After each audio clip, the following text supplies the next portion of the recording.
Hello, everybody, and welcome back to another week of Flock's Nest Sports Podcast. I, as always, am one of your hosts, Dallas, repping number 9 of the Baltimore Ravens, Justin Tucker.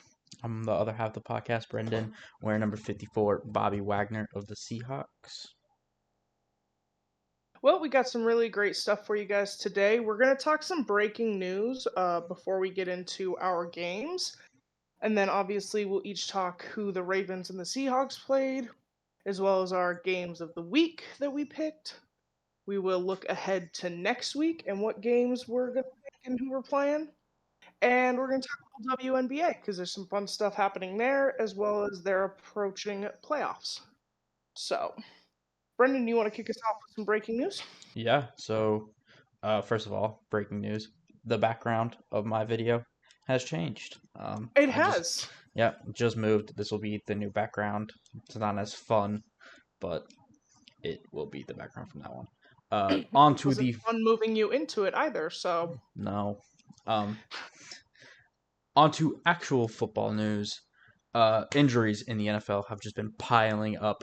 So we'll just go through a couple of them. Isaiah Pacheco, the running back for the Kansas Chiefs, has landed on IR after breaking his fibia. Yeah. Yep. Had successful surgery. Is going to be out probably 6 to 8 weeks. No ligament damage, so that's good to hear. Derek Brown, the D tackle for the Carolina Panthers, has a season-ending injury that landed him on IR. He will not play for the rest of the season. Cooper Kupp hasn't been put on IR yet, but it's been speculated that he will be at some point. He probably is a high ankle sprain, which those tend to be longer injuries. And then I think the really big one, and the one that we want to talk about the most, Tua Tagovailoa, the quarterback of the Miami Dolphins, has landed on IR following a concussion against the Buffalo Bills. Yeah, this was heartbreaking. If you watched this game, it wasn't going well before the concussion happened. Miami was pretty much being slapped around the field by the Bills. Tua had some interceptions. The Bills' run game was operating at a really high level, so it wasn't going great. And then in the fourth quarter, Tua was trying to make a play to get them some points. Keep going, not giving up. Obviously, if you watched our last video, Brennan and I have a lot of respect for teams and players that don't quit. Yep. And he was trying to run the ball forward, which is not something Tua does a whole ton. He's not very much a mobile quarterback. He's more of a pocket guy. Maybe he'll roll to his right or his left a little, but for the most part, he's a pocket guy. But he was trying to extend the play and ran forward and collided with DeMar Hamlin. And the irony of that is not lost on anybody. It wasn't a very hard collision, but given Tua's concussion history. Yeah, and his perpetuity for them, you could see it the moment he collided to a tensed and just everybody's fear and just kind of hearts broke. He did walk off the field under his own power, but everyone knew immediately he did have a concussion and he would not be returning to the game. It was confirmed later that evening that he had been diagnosed with a concussion, and then he was put on IR today, I believe, yesterday or today. Yesterday. I think it was yesterday. So, yeah, we wanted to talk about this. I have so many thoughts. To start, I'm truly sorry for Tua and for the Tagovailoa family. Genuinely, our thoughts and our hearts are with you guys. That's heartbreaking, and I can't imagine being a family member watching the people you love go through that. Here's my thing. Here's my overall. Every job in the world has physical requirements you have to meet. Even the NFL. You have to be a certain weight. You have to be able to meet certain Athletical standards. physical expectations.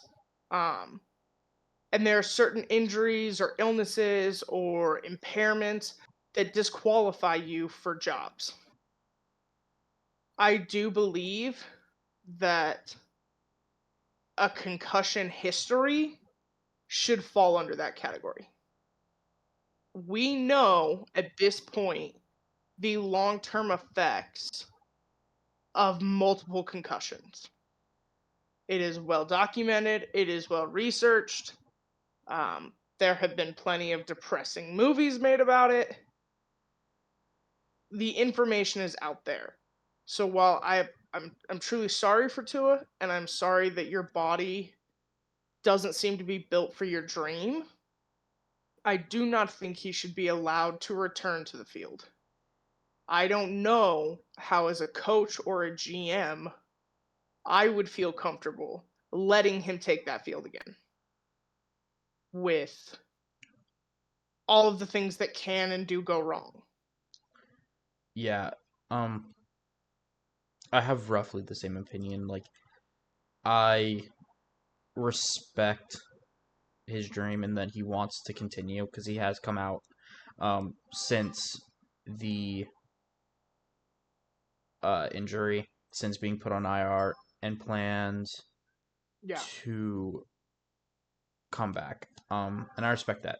You know, you're a competitor. This is your dream, and um, for players, this is a once in a lifetime. This is not something that will come on ever again.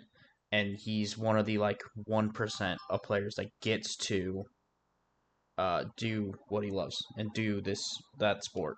So I understand for him wanting to continue and go back to it, but at the same time, you've had three um, concussions that have all been big concussions. You know, the one against, I believe it was Miami. No, who was the first one? Plays for Miami. Yeah, who was the Um, first one? Was it the Patriots? I want to say the Patriots or the Chargers, and I don't know why the Chargers are coming to mind.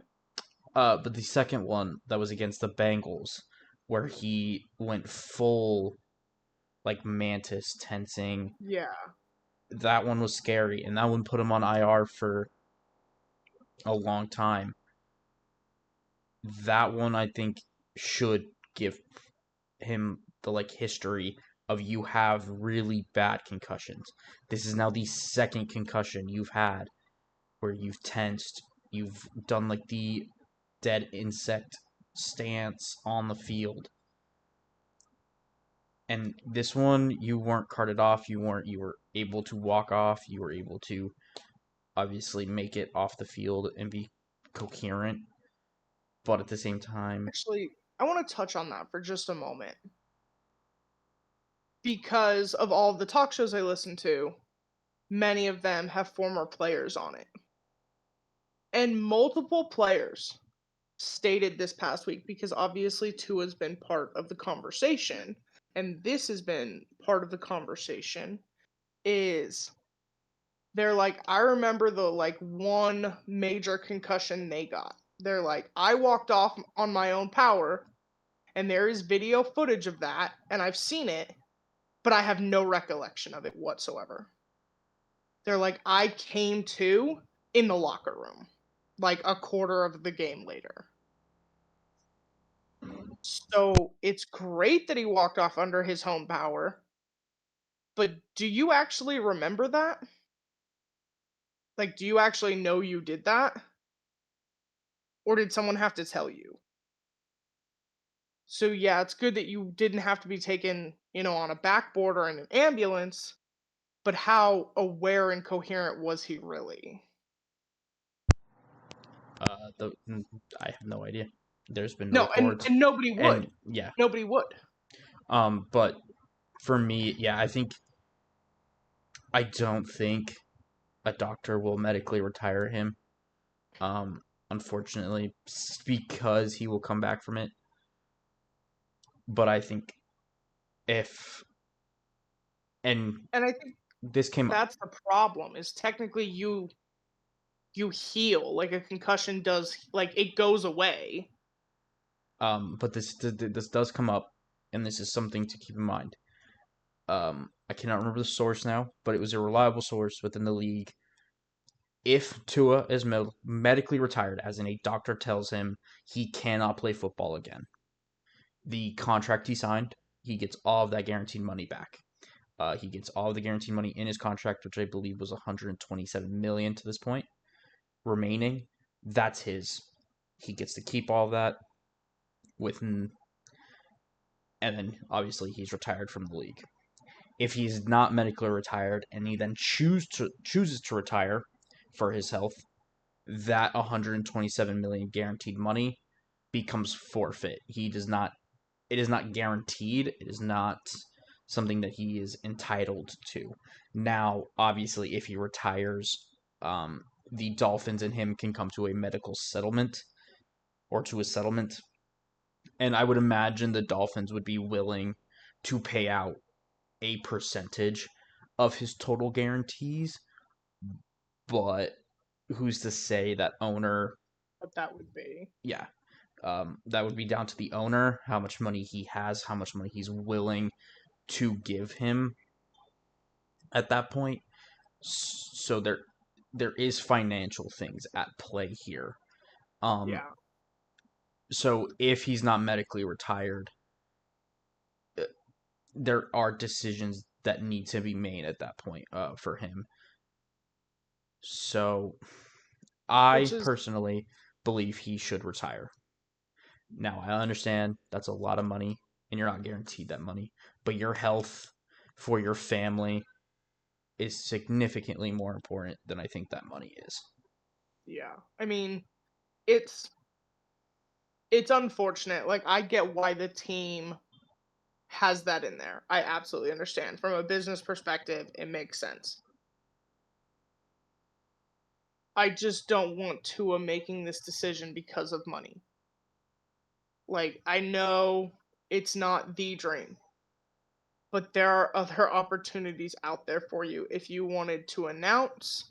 ESPN and Fox and all of those guys, they're always hiring former players. He's a fun guy. He's got a lot of energy. He's really likable.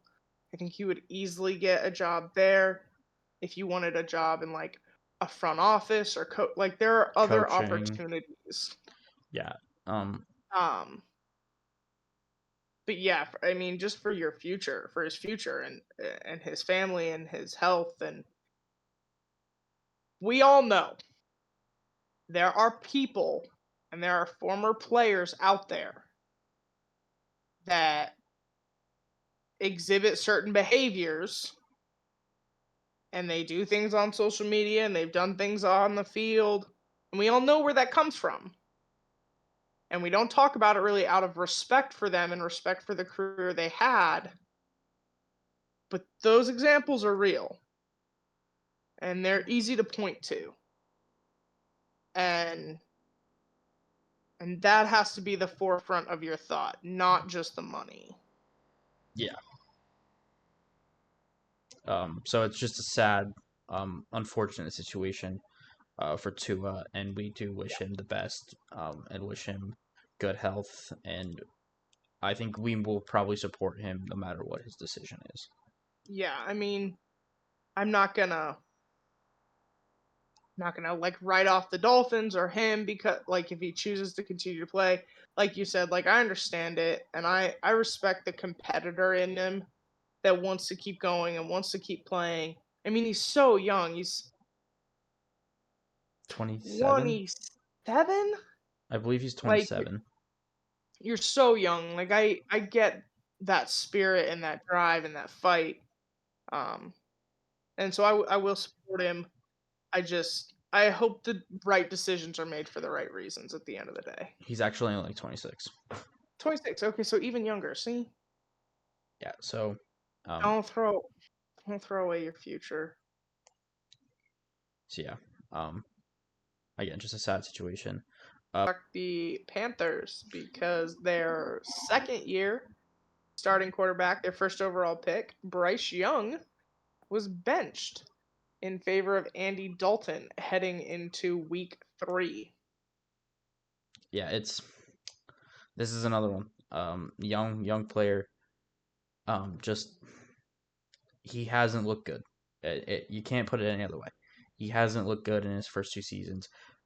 That first season you can chalk up to probably being the Panthers are not a good team. They didn't have a good O line. They didn't have any weapons. They didn't have real defense. That team was just not great. Their coach wasn't good. It was just a struggle from top down. This year, you can't make that argument as much. The offensive line has significantly improved. The stats show it. His he's gotten better weapons around him. They've added to his wide receiver room, to his running back room. And I'm not going to say his coaching got better because we really don't know. Canales is a first year head coach, but he knows his way around a quarterback. He knows his way around quarterback play, calling plays because he did it last year with the Buccaneers when they went to the playoffs. So I the excuses for Bryce Young are starting to run low. Um, but I also think this move was kind of premature in a way. Um, it's not been good, but you sold the farm for him, and unfortunately, you've kind of dug yourself a hole that possibly could have been erased. You know, um, I would think I would give him more time. He is still a young quarterback, and he has shown in his time with Alabama, so in his time in college, that he can be an elite quarterback. Now, granted, the NFL is a different breed of competition entirely, uh, but I still think he could be a starting quarterback in this league. So it's really unfortunate to see him benched already. But at the same time, I think this could be a move the Carolina Panthers needed to make. Um, I I am not as convinced about the NFL. I we talk about okay, we have this conversation and maybe we'll get into it again, maybe we won't. But we've talked about Richardson and how he's looked this season. Yeah, And we've talked about if you go further back, we've talked about Tim Tebow and what he looked like in his career. Um when Johnny you look at Manziel. the quarterbacks now, like we could just take this current rookie class. Mm-hmm. You see flashes of the greatness, and you go, okay, that's why.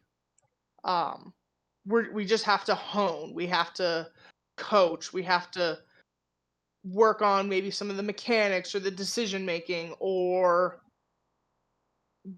pick a factor. I have not seen really even the flashes from Bryce Young of like, okay, that's why. That's the reason. This is what we set out to get. Mm-hmm. It's poor decision making, it's poor pocket presence. There seems to be an inability to see the field. I'm not going to equate any of these to like size or the measurables. Kyler Murray can play quarterback. I don't think that has anything to do with it. Um,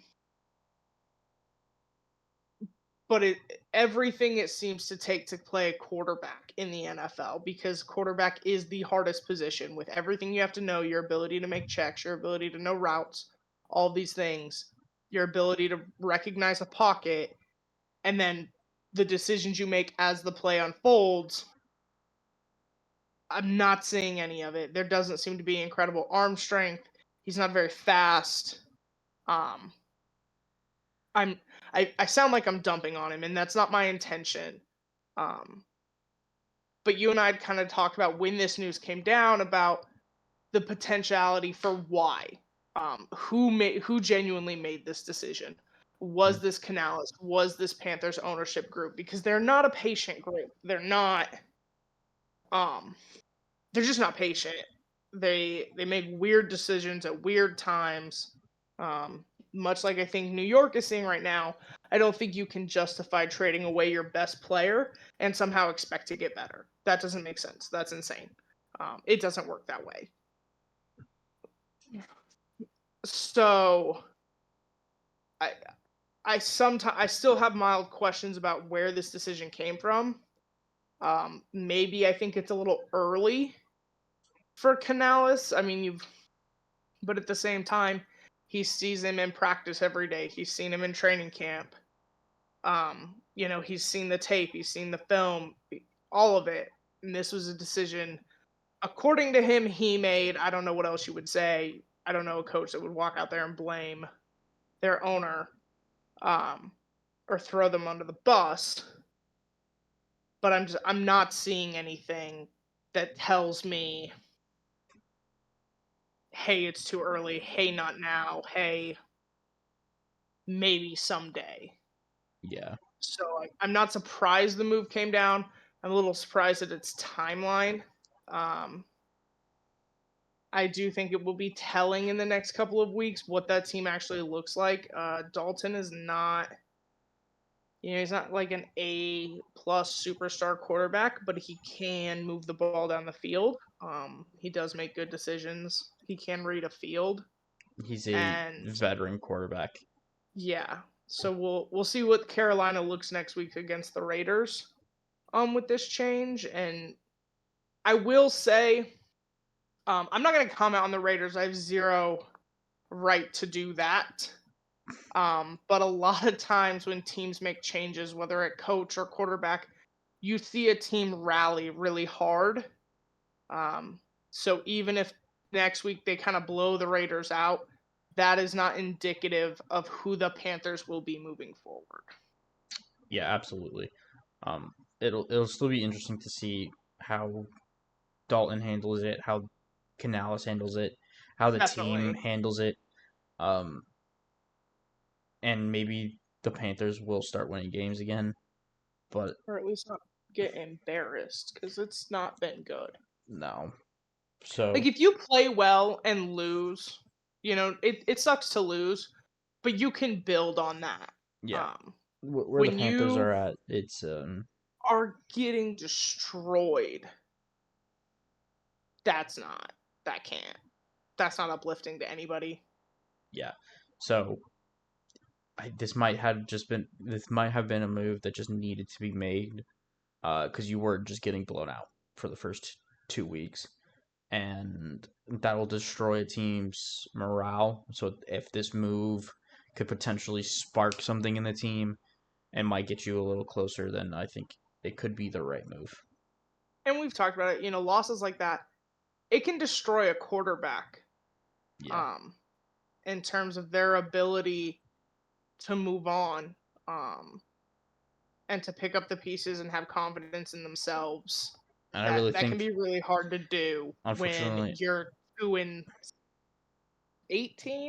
2-20, something like that. yeah, it's That's hard to unfortunate do. when his first year was so bad and he did not look good. Um, I think it just destroyed his confidence. And as a player, Bryce Young thrived as someone that just kind of knew what was happening and lived in a confident state in college, and that's why he played so well. Because he's not the most physically athletic. He's not built like Josh Allen. He can't run like Lamar Jackson, and he doesn't have the arm strength of like a Herbert. But he could read the field and he could anticipate things that were happening. And I think because of his confidence right now, that's just not something he can do right now, at least. So yeah, it'll just be, we'll keep an eye on it, obviously, and we'll see what happens. See if hopefully the young man gets another chance. Yeah. Um, and then I know before we talked about our games, we were going to talk about the fact that we decided to do a sports podcast because we figured we're actually really knowledgeable. We try to be informed fans. We don't like to just, I like the Ravens, you like the Seahawks. We're gonna win every year. We like to actually know what's going on. We know players' names, we know stats, we know things like that. Yeah. So we started a sports podcast to share our knowledge and to just discuss with each other once a week. Just have a good chat. So the universe went, actually, you don't know shit Yeah. because here come the Saints. And despite their loss last week, here come the Patriots. And it's like, what the hell is happening? Yeah, I've been seeing some stuff. Like the teams are 2-0 right now. The only like usual suspects or the people you would would be like, okay, them being 2-0, sure, that makes sense. The Have been Chiefs. been the Chiefs, the Texans, Yeah. and I would say the Seahawks just because you looked at their first two games and you went, Yeah. they should win these two. Like you had Denver and the Patriots. But the Yeah. Patriots are 1-1, have beat the Bengals, and looked pretty good against the Seahawks, and are just a well coached, well Yeah. organized team. And it's like, when the hell did that happen? They were a disaster last year. We drafted a quarterback and then decided because of the state of our team, we would sit him for a career backup. And then you went out there and you beat the Bengals and you hung 20 points on the Seahawks. That shouldn't be possible. That shouldn't be what's happening. They shouldn't have taken the Seahawks into overtime. No. The Patriots were supposed to be, despite the Bengals' historically slow start, a guaranteed win. Now, I'm not saying the NFL is a week to week league. Anybody can lose at any time. But when you consistently look like a viable team in the NFL, and you should have been probably a guaranteed first overall pick, what the what the Yeah, the and they're Patriots look. talking about these players doing these great things, and I'm like, who are you? Yeah, the Patriots been fun in terms of just seeing them kind of be Seeing them so. go, screw you. Yeah, and then the Saints. The Saints have looked like the Oh, best team in football. Like, there's this been nobody else that I would sit there no. and go, you've looked, because Derek Carr has looked incredibly good. You If know, it were tomorrow, Derek Carr would win MVP. yeah, has scored on 15 of 16 drives. The defense is playing outside their mind. Held the Cowboys to 19 points. Obviously, their first game was against Carolina, so take that as you will. But like your first game's But against Carolina, you hang 49, I believe, on them. Only allow like 10. You demolish that Dallas defense, putting 42, I believe, yeah, 42 points on a Dallas defense we thought was good. it's like the Saints woke up and went, you know what, guys? We can still play football. Football's not that hard. Yeah. And they look like NFL players that walked onto a field with a bunch of high schoolers. Because they didn't make their only serious change was their offensive coordinator. Like, you and I had pegged Dennis Allen to be one of the first to be fired this season. Yeah. Man didn't know what a metaphor was 2 weeks before the season starts. I was like, bro, this ain't gonna cut it. And they walk out there like, this just isn't that hard. Like Carr Derek looks Carr and Alvin Kamara are just lighting it the hell up. Chris Olave looks like he just rolled out of bed with magnets glued to his hands. Like, I don't know. Rashid Shaheed looks like the fastest dude Yeah. in on the planet. I don't think And it looks like he could race no, Tyreek Hill and win. like, just nobody's keeping up with these guys. And nobody's. Week one, we were like, okay, you're playing the Panthers. Like, they traded away their best offensive and defensive players. Maybe they got a little better, but Bryce Young is still struggling. So, okay, you do that. But the Cowboys rarely lose at home, and they definitely don't get hung up on at home. Their defense thrives in their environment. Yeah. So for you to put up 40 plus points against Micah Parsons, that's crazy. That's crazy town. Yeah. It the Saints are just a The weird. Saints are marching on. Yeah. Like It's a they're great like, way to. it's not hard, bro. We're just here. We'll see you guys here in February. This is really what it looks like right now. I know it's early, but damn. And I will say, I think their next game might be a real test. Like, they have to play Philly next, and that could be a difficult game. Again, Jalen Hurts has been playing pretty well. Philly's defense, though, has been struggling. Yeah, Philly's defense. I mean, So, their Atlanta's final drive should not have gone that way. Like, God, no. let's be perfectly honest. Now, yes, Saquon should have caught that ball. I'm not disagreeing with that. Definitely would have helped my fantasy league. But The Falcons made it look easy. the Falcons were like, oh, okay, a minute and a half, one timeout, dude. It's like, bye. I was like, what the hell is happening? Yeah, they made it look. Took them like no time. They had like nothing wrong happen. It was perfect. It was a perfect drive And to go down and score. like, I don't know, man. So yeah, And then with Jalen throwing the pick in the end, it was like, what's happening? I know they did lose that first game, but the Cardinals just what the hell? oh Like yeah, the Rams, you got to give a little credit. They're very hurt right now with they're Cup and the whole O Nakua. line's like just destroyed. Like I don't think anybody on their O line is playing at their actual proper position because there are so many injuries. Yeah, the Rams are just. But they're another one. Like they played really well against Buffalo. Yeah, they held. Like They who were. just destroyed Miami. Like Kyler who are Murray these looks. teams? Marvin Harrison Jr. looks fantastic. You know what it is? Every team in my tiers that I put close but not quite sure how to get to the next tier went fuck you. Yeah. That's what happened.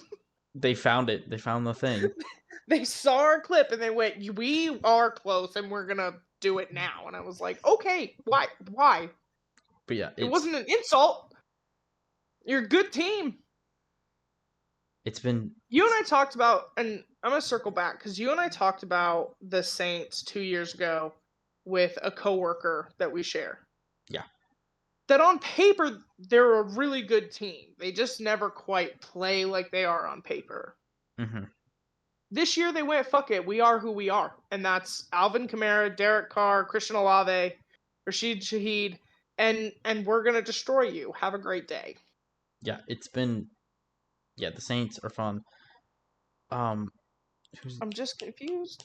Yeah, and then like there's been other teams. Like the Steelers are 2-0 Oh with my Justin God. Field at quarterback.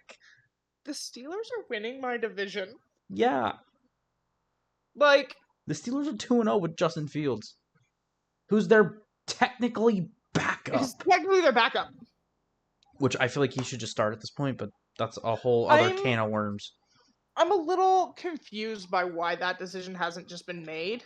I think it has don't been. know if It just it's, hasn't like- been released. I also wonder if maybe it's like to try and keep Wilson progressing and not maybe like give up.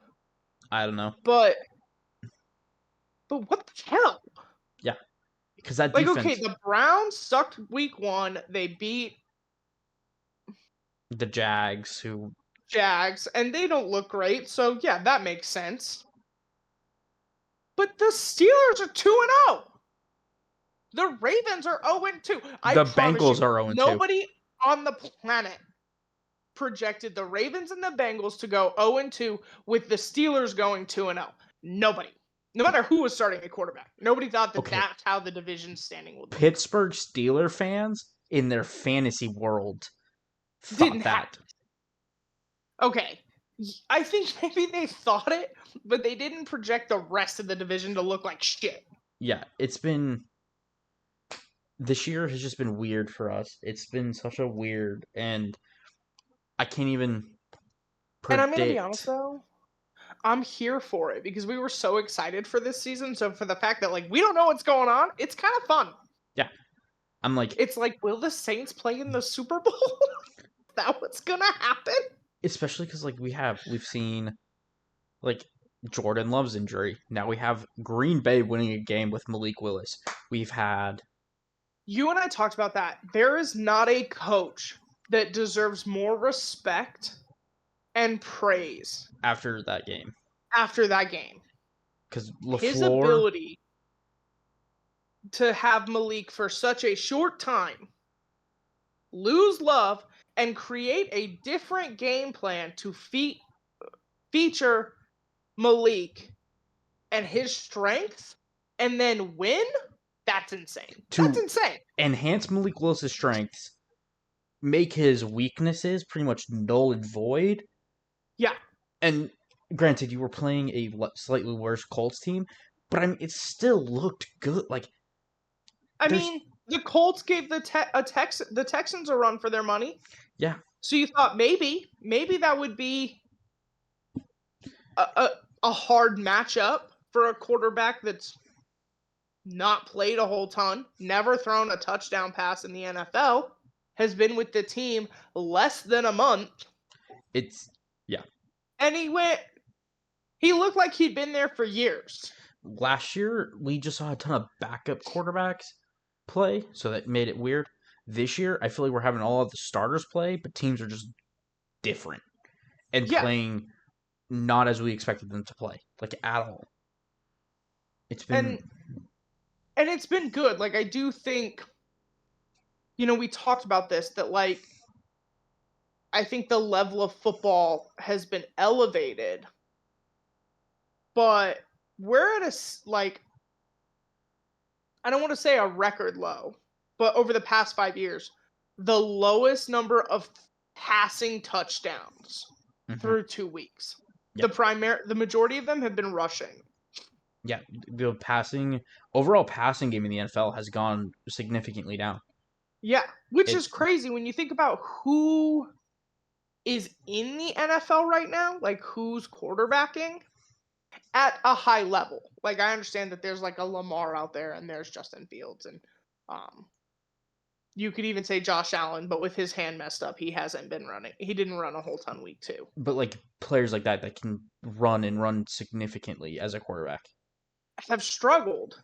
And your passing guys, Derek Carr is not a mobile quarterback. Okay. Um But he's lighting it up. Kyler Murray still tends to get more passing than rushing touchdowns. Obviously Tua's all come from passing.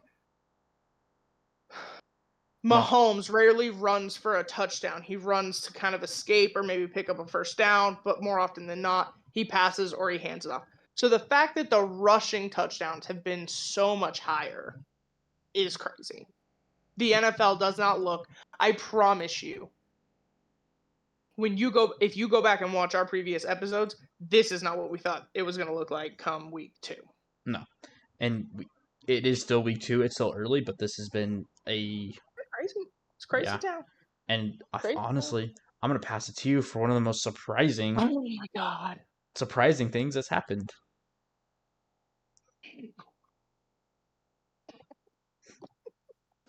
It's gonna be okay. Probably, maybe. All right.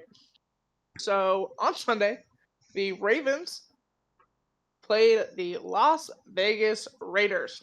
It was their home opener. They did start the field. They did pay tribute to Jacoby Jones as well as Coach D, which I thought was really cool of them. There was some drama. I want to get to that before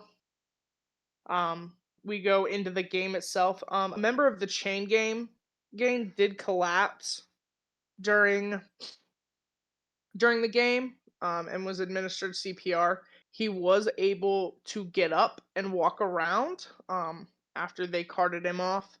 He is stable and in good condition. So we just, hearts and minds with their family and for him and his health. I don't have his name. That's okay. He's entitled to his privacy. But the Ravens did release that statement. You did see the players immediately take a knee, put their helmets down, and just pray for him and support him. Um, so with that, we will get on to the game where really at all three levels there were problems. All three phases. Nobody looked awesome. Nobody. I'm happy with Lamar. I don't have any serious issues with Lamar. I wasn't thrilled with the last play, but we'll get into that. We will start with the offense. The O line is just it's not good. It's not good. Um, with Voorhees and Makari starting, they are young. I'm not saying they shouldn't play. I do believe the Ravens have the ability to identify a good O line, and I think they have what it takes. But it has been a real struggle, and I don't think it helps. Players talk about a welcome to the NFL moment where like you face an elite person opposite side of you and they kind of ring you out. Their first two games, and it does concern me going into next week, have all been against someone that is elite. Chris Jones on the Chiefs is an elite defensive lineman. He is known for bulldozing offensive lines. That's hard to do your first true week in the NFL. Week two, Max Crosby is a bully and he's fast and he's strong and he does not care. And that man has one goal in I think in his life. I'm not convinced he has other priorities, but it is to kill quarterbacks. And that's what he does. And it's like he steps onto the field and he sees red and he's like locked in. Um and so he was a problem the whole game. Um There were some good passing plays. I do think you are seeing Lamar's connection with his receivers. The run game, not Humphrey, but Henry did have some good yardage as the game went on. I want to talk about this because everyone's like, you should use Henry more, use Henry more. Um, the problem is you do to an extent have to take what the defense gives you. Henry gets a lot of his yards by wearing down defenses. Because of how the Ravens currently look, they can't afford to keep going three and out while Henry chips away. They do have to do other things. Um, I have an overall thought, but we're going to come back to it. So yeah, the offense is it's just been a struggle. Oh, and Zay needs to keep his mouth shut. I understand that they used him way more in the first half than they did in the second. But getting on social media and complaining or retweeting people that are complaining about it, shut up. They have other things they're trying to figure out. We can't just run the same play over and over again. Um, they're trying to get things going. They're trying to figure out what's working and what's not and how to win. Keep your mouth shut. That doesn't work for any wide receiver that the Ravens have ever had. Go ask Hollywood Brown. You can even ask Bateman how that goes when you throw a tantrum in the media. So just shut up. As for the defense, they looked really good to start the game. They held them I think to like 8 yards on their first three drives, a lot of three and outs, keeping them to field goals. I was really impressed. The touchdown that came in the fourth quarter, it's mistakes. It's penalties being called. It's we can't be making mistakes like that. We've got to get better at breaking up the pass than just allowing the pass and then saying, "Hey, we'll deal with them in the red zone." Our run defense does look really good. I was really happy with that. We got after Minshew. Adafe Owe recorded 2 sacks on the night, and he only had 5 total last year, so I think he's playing really well. Van Noy played, which I was really surprised by, but happy to see. Yeah, If he that feels was good. comfortable and the team feels comfortable. Yeah, it scared the crap out of you and me. Yeah. Um, like I saw his jersey and went, "What the hell?" Yeah, Then I had to same thing. Google it, and I was like, "What? Why?" Um, but if they, if they felt comfortable and he felt comfortable with the eye, I'm not going to question that. So yeah, I was happy that he was out on the field. Humphrey recorded an interception. There were really good things on the defensive front. The touchdown was really the killer. I don't equate the entire 10 points in the fourth quarter to the defense as giving that up because he also had problems on special teams. I'm wearing number 9. I love Justin Tucker. He is the GOAT of kickers. But what is happening with the 50-yard field goals? He was 1 of 5 last year, and so far he's 0-2 this year. I get really tired of hearing about him kicking a 70-yard field goal in warmups. Cool. I need you to kick a 50-yarder in game. I am concerned that we're getting older. On that final drive when they were trying to get a field goal that would have won or would have tied it, they had the marker of like that field goal range, and my concern is that marker is no longer accurate, and it's no longer good enough that we've got to get him closer. So I have concerns there. He said his timing was off. I'm confused by that statement. When you're Justin Tucker, you're the most systematic kicker in the world. Figure it out. Stout also had a really short punt in the fourth quarter. It only went 24 yards. It's not good enough, and that is definitely uncharacteristic of Stout. I don't know quite what happened there, but that's what led to their field goal that allowed them to come back to 10 points. Um, so definitely just struggles across the board. It was just a shit show. Um, I do want to say I am not blaming these things, or I'm not blaming what I'm about to say next on their loss. They have to play better. The O line has to get better. The defense has to get better. Special teams needs to pull their head out of their fucking ass. Um, but the lack of penalties called on Lamar, that one should not be checked off yet. The lack of penalties called on Lamar is insane. Just because he's a running quarterback does not mean he should not be protected the same way. I get when he's a runner, he's tackled like a runner. But when he is clearly giving himself up, when he is clearly out of bounds, late hit calls need to be called on him. The fact that they weren't, and it was an egregious, very clear late hit penalty, is unacceptable. I don't want to sound like a child and say the word not fair, but Roquan got called for his late hit on Mahomes. No, he didn't. It, That no, one the was a second no. one he did. Was there No, a the second one? second one he did. I know the first one was There was a really second. bad. I Yeah, think. no, the first one. So the second one wasn't that bad, but it was to make up for the no call on the first Okay. one. Like these other quarterbacks get these calls, even though they escape, they run forward to make yardage. I know they're not Lamar Jackson, but everyone last week wanted to talk about Lamar shouldn't play the way he does. Lamar shouldn't invite the contact the way he does. Just run out of bounds. Don't put your shoulder down.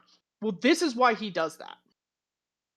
Because he's not going to get the call anyway, and at least this way he's prepared to take the hit. He knows what's coming, and we move on with our day.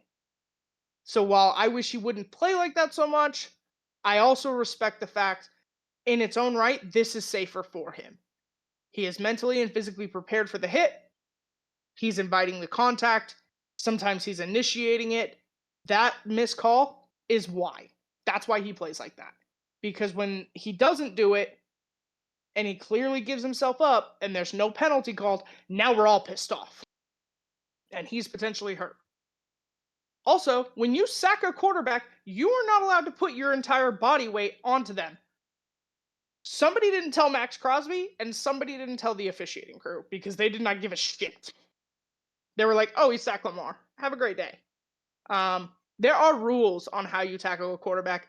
Tom Brady saw to that. Lamar should be held to those same requirements. Just because he's a mobile quarterback doesn't mean, oh, we can do whatever the fuck we want. My final thought on the game. Um, this I am never going to say this is why the Ravens play the way they did, or this was the mentality. But it's hard not to recognize a trend of the media and all these people go, okay, you can't win in the playoffs just running the ball. You can't win in the playoffs looking like this. So then we enter the playoffs and we try to throw the ball 1,000 times and we wonder why that doesn't work. Last week, we spent the whole week hearing about, well, they need to use Henry more. Lamar needs to run less. Um, Throw the ball more. Don't invite the contact. Like everything the media said they should do, the Ravens did this week. And once again, it didn't go well. So it's like a weird, I told you so, but we lost. Stop it. Stop it. I don't know. I don't know why we're deciding these things. I don't know who's making this decision or what we're making this decision based off of. Play like the Ravens. Everyone's talking about we need to find our identity or they're having an identity crisis. I know who the Ravens want to be. The Ravens know who they want to be. Be that. Game 1, you used Mark Andrews as a blocker against Chris Jones to allow the play to occur. And Isaiah Likely was your primary ball catcher at tight end. There was nothing wrong with that. If that's what the O-line needs, while it gets better, do that. Everyone complained. Everyone wondered, oh no, Isaiah Likely's the new number 1 tight end. You and I even had this conversation. You made a similar comment. I said, it's not true. But they will play the way they need to. So instead, the Ravens went, oh no, Mark is still the number 1 tight end. So fuck the O-line. Mark, go get your catches. I do not care about Mark Andrews getting catches. Mark Andrews does not care about getting catches. We care about winning football games. If Mark has to spend the entire season as a fucking another blocker, do that. Do that. It's fine. He's good at it. He likes it. He's an angry guy. He'll beat up on defensive linemen. I don't care. Do that. Play the way you need to play to win. Lamar said it in his press conference yesterday. You're beating yourselves. That is true. The missed opportunities on special teams, playing offensive football according to what the media thinks you should be playing, I don't know. And the defense, I don't really know what's happening there. Um, it's good and then it's not. Just be more consistent. That's what I can say to the defense. Be consistent. But come on, guys. Come on. You are a better team than this. Help me out. I look like an asshole. All right. We're calm. We're calm. We are going to talk some injury news for the Ravens heading into this coming week. It is Wednesday, so the injury report came out. Hamilton missed practice because of a back injury. Stanley missed practice due to an ankle, but per Harbaugh, he will play Sunday. Wiggins is still out with his concussion. That's why he was not on the field against the Raiders. Van Noy is out.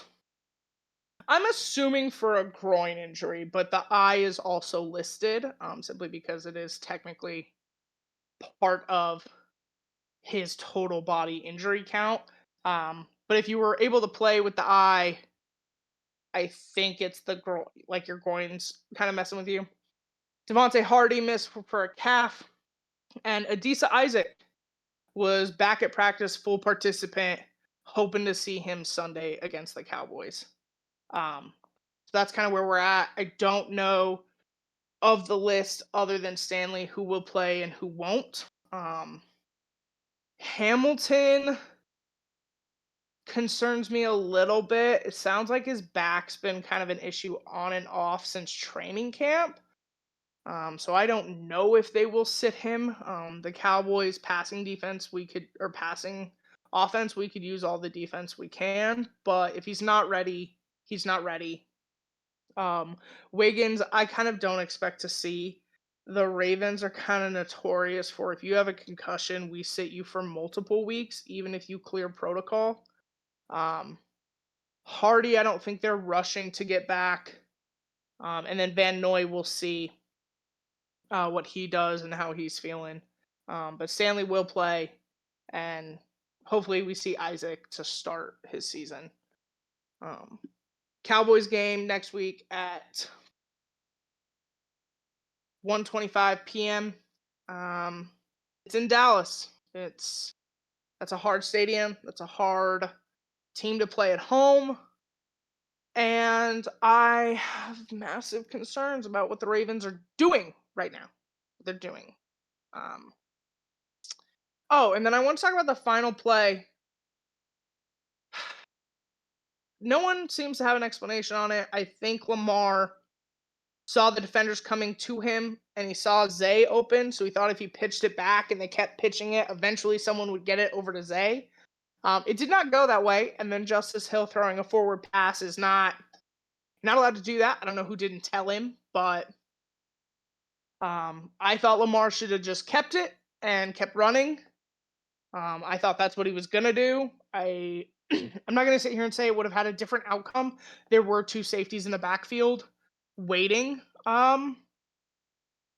But it just shouldn't have come down to that. It shouldn't have come down to that. So we'll see what our defense can do against the Cowboys offense and what we can do about holding off Micah Parsons and how they'll structure the O line. Harbaugh does not seem to have any inclination towards changing the offensive line starting group right now. Makari and Rosengarten are still splitting reps. There's the understanding that Voorhees and Halal are young, and it takes time. So hopefully they continue to get better. I know Lamar during his post-game press conference was not happy with how things played, and he talked about having to talk to his guys and having to get them rallied. Hopefully he can do that. Hopefully Stanley and Linderbaum can get that O-line into shape, and we'll start seeing who the Ravens should be, because 0-2 is not who they are. They haven't started 0-2 since 2009.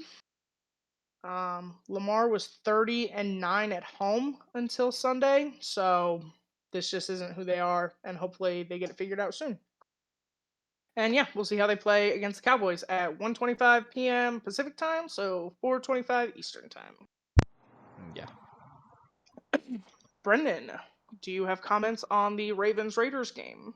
I only watched the red zone version, Yeah. which it was not on a ton on the red zone No, version. no, it wasn't. Red zone's about touchdowns. Yeah. And I saw that last play. It was a shit show, to say And the you got least. my flurry of texts. Yes, I got the play-by-play, or the what did you call it last week? The play-by commentary. The Yeah, I was like, God damn it. um. But other than that, yeah, that O line, Crosby, really Just got in the unfortunate. way. It's really unfortunate for the Ravens. Of your offensive line sucks, so you have to go from Chris Jones to Crosby to Parsons. Yeah. Like that's just a With terrible. And because we briefly talked about the Steelers, watching TJ Watt demolish O lines the way he has this year, Yeah, I'm not looking forward to and that. you also have to deal Not. with Myles Garrett as Yeah. well. So it's great. It's great. Yeah, so like that offensive line needs to figure it out. Tucker I want to comment on this one because he is an all-time kicker, all-time great, probably best kicker of all time, is the most accurate kicker of all time. And I think that's a very important thing to bring up right now because I think this year might be his last. If he continues to struggle from beyond 50 yards, I don't think he. I think he will tell himself that he cannot continue this. Um, to one, preserve his most accurate kicker of all time claim, and two, because it's a detriment to the team. If he cannot kick Yeah. long field goals, then he just can't be a kicker. It's unfortunate. And that's watching football this week, like that's the average right now is like guys are kicking 50 to 54. Yeah, like you have to be You able to have to be hit, able to do that. but it's unfortunate to see and unfortunate to say that a great of the game might be on his last year, and even Yeah. if it's a kicker, because um, that Because it is great. He plays at an elite level yeah, and he's done it for a long time. And I will cry. I will cry heavily if but he announced his retirement. I'll cry. I think So that's we're clear. something I won't get on the podcast and do it then, but I will cry. that is something that people should be prepared for. I think this year, obviously, it's only week 2. A lot can change. It could just be a bit of he is human,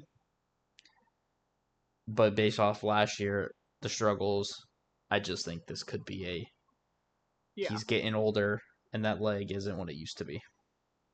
No, I tend to agree. It's the leg or it's mental. I don't know. I don't know what it is. Yeah. So, because he's hitting them in practice, he's hitting the really long ones in warm ups. So I'm hesitant to call it the leg. Now I get it. Like warm ups and in game are different things, But if you have the strength, but you the have the same strength. leg strength is there. If you have the leg strength to kick a 70 yarder in warm ups, why can you not kick a 50 yarder in a game? But Like your leg strength is there. I think it's something mental, and I'm really hoping they get it worked out. yeah. All right. Well, do you want to talk Seahawks New England? Yeah. So slightly more happy than Yeah, Dallas is. Um, slightly more the Seahawks uplifting. won week 2 against New England, so they've started the season 2-0. Um, this game once again was a tale of two halves. First half, the offense looked pretty solid. They were moving the ball well. DK had that 50 plus yard touchdown that was just broken coverage. I mean, like he was wide open. It was probably the easiest touchdown of his career. Um, but sometimes you need that, and it looked great there. Gino was playing really well. That was a whole game thing. The offense really stalled in the second half when the Seahawks could not catch the ball. In the second half, I counted 5 drops. Two from DK, 2 from Noah Fant, and 1 from JSN. And those were just the ones I was paying attention to. And remember, it is now Wednesday. I don't have them all written down in front of me. Yeah, But 5 that were like, what are we doing? Catch the goddamn ball. And the game's not even close. It doesn't go to overtime. The game's not close if the Seahawks catch like 3 of them. It was so frustrating to watch that second half. Um, with sticking with the offense, the run game without Kenneth Walker is abysmal. I don't. It was terrible. I think we only had like 30 rushing yards on the game. Like Charbonnet, I don't know what it is, but somebody said it, and when I was watching the game, it made sense. It looked like he would get the ball, and it looked like his first 2 steps, he was running with cement blocks on his feet. His he feet was were just just, sluggish, yeah, or he was just moving so slow, like slow motion on those first few steps. that's crazy. So he's And not getting that break off the. yeah, He's not he's getting not. that break. And with the offensive line in the way it is right now, they're not. holding blocks for shit. That offensive line's still Yeah. not good. So you got to be able to get off the ball and let's go. And right now, his feet are just not fast enough for them to carry him. So in the pass game, he looked great. Like he was fine. Had a really big third down conversion in overtime that really sealed the deal for the Seahawks to win that game. But without K9, this running game, because of the struggles on the offensive line, it, Kenneth Walker or not, Zach Charbonnet struggling. We didn't even see McIntosh or Herlani in the game. I think McIntosh was in for like 5 snaps total and did not get a handoff. It's just the running game without Walker is scaring me, and Walker is projected to be out a little bit longer than first expected, and that's worrisome because I don't know if this pass game can carry us like it did against the Patriots. Um, but I guess we'll have to wait and see. And then the pass game looked great. Gino was dealing. I mean, like he looked fantastic out there. Was making big time throws. The offensive line still struggled, even with pressure. He was making some just absolute ridiculous throws. Metcalf and JSN both went for 100 yards. JSN, I think this is his breakout game. I think this is the game where you start to see JSN kind of overtake Lockett as that Okay. number two, as that real like Yeah. just possession. Like Lockett's that guy in Seattle that when you need the moment, he makes it. And even in yesterday's game, he did not have a ton of catches, but in overtime, he showed up and he continues to be that guy.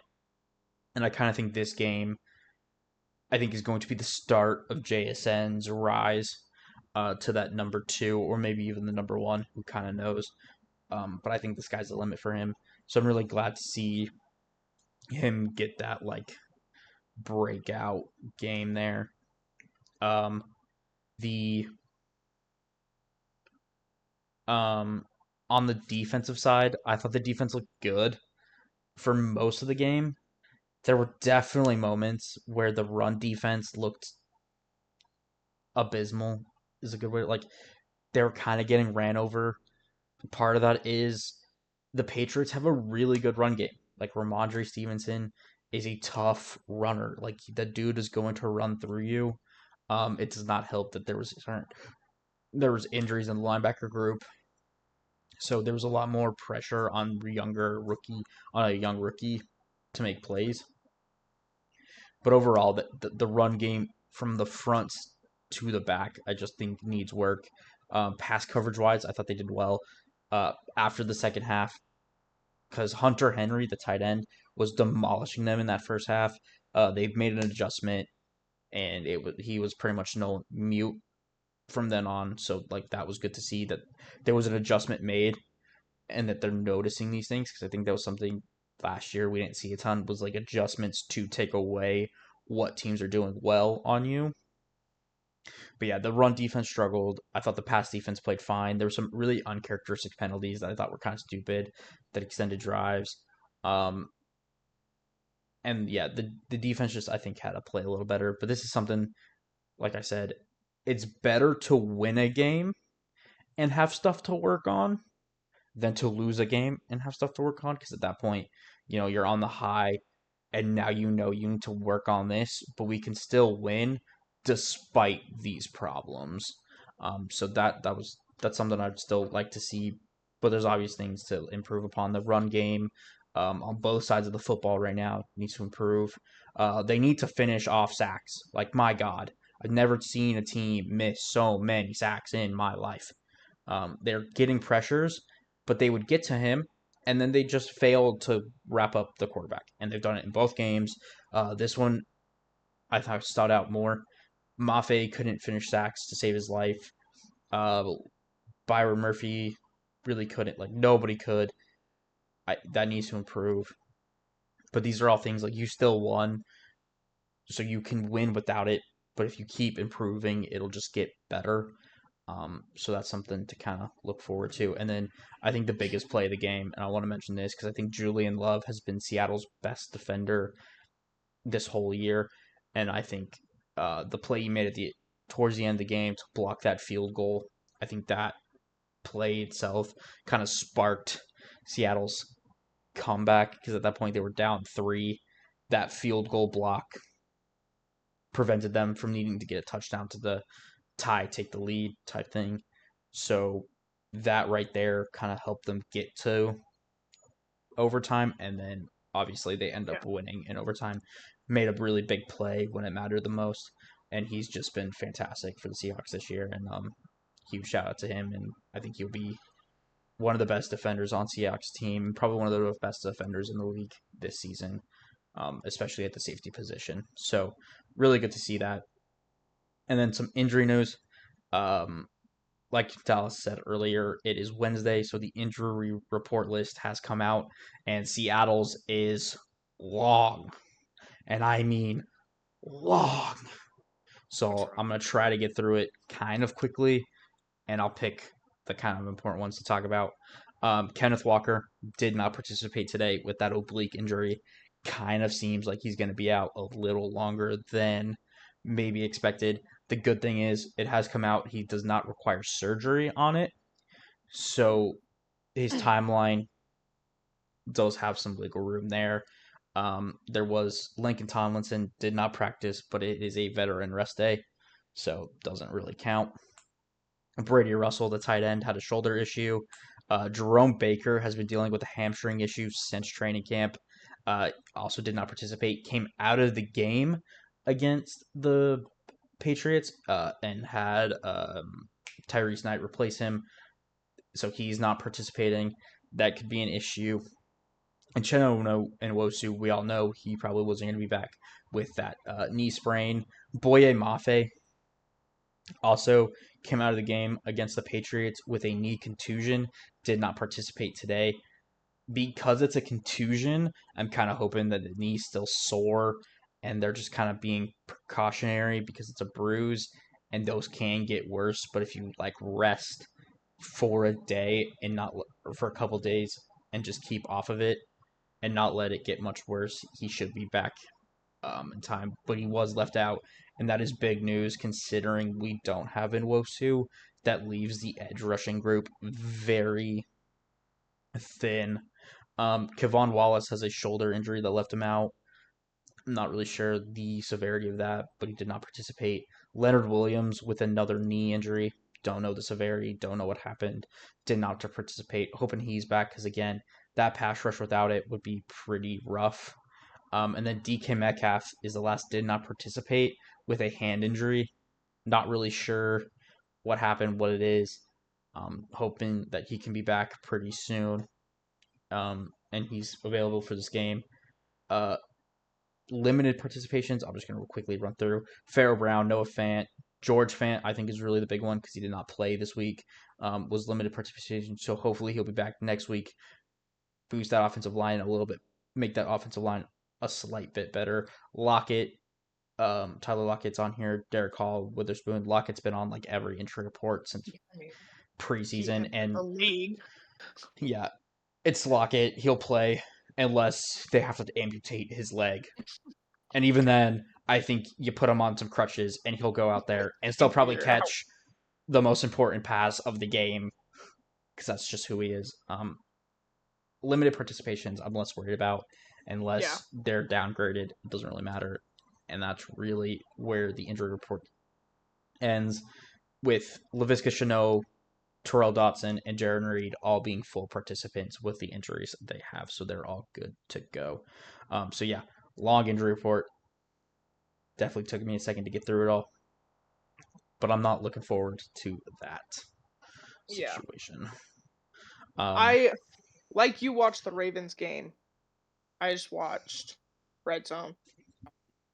And unfortunately, the 10 a.m. window I was very unhappy with because there were so many games yeah, like what was it, that 13?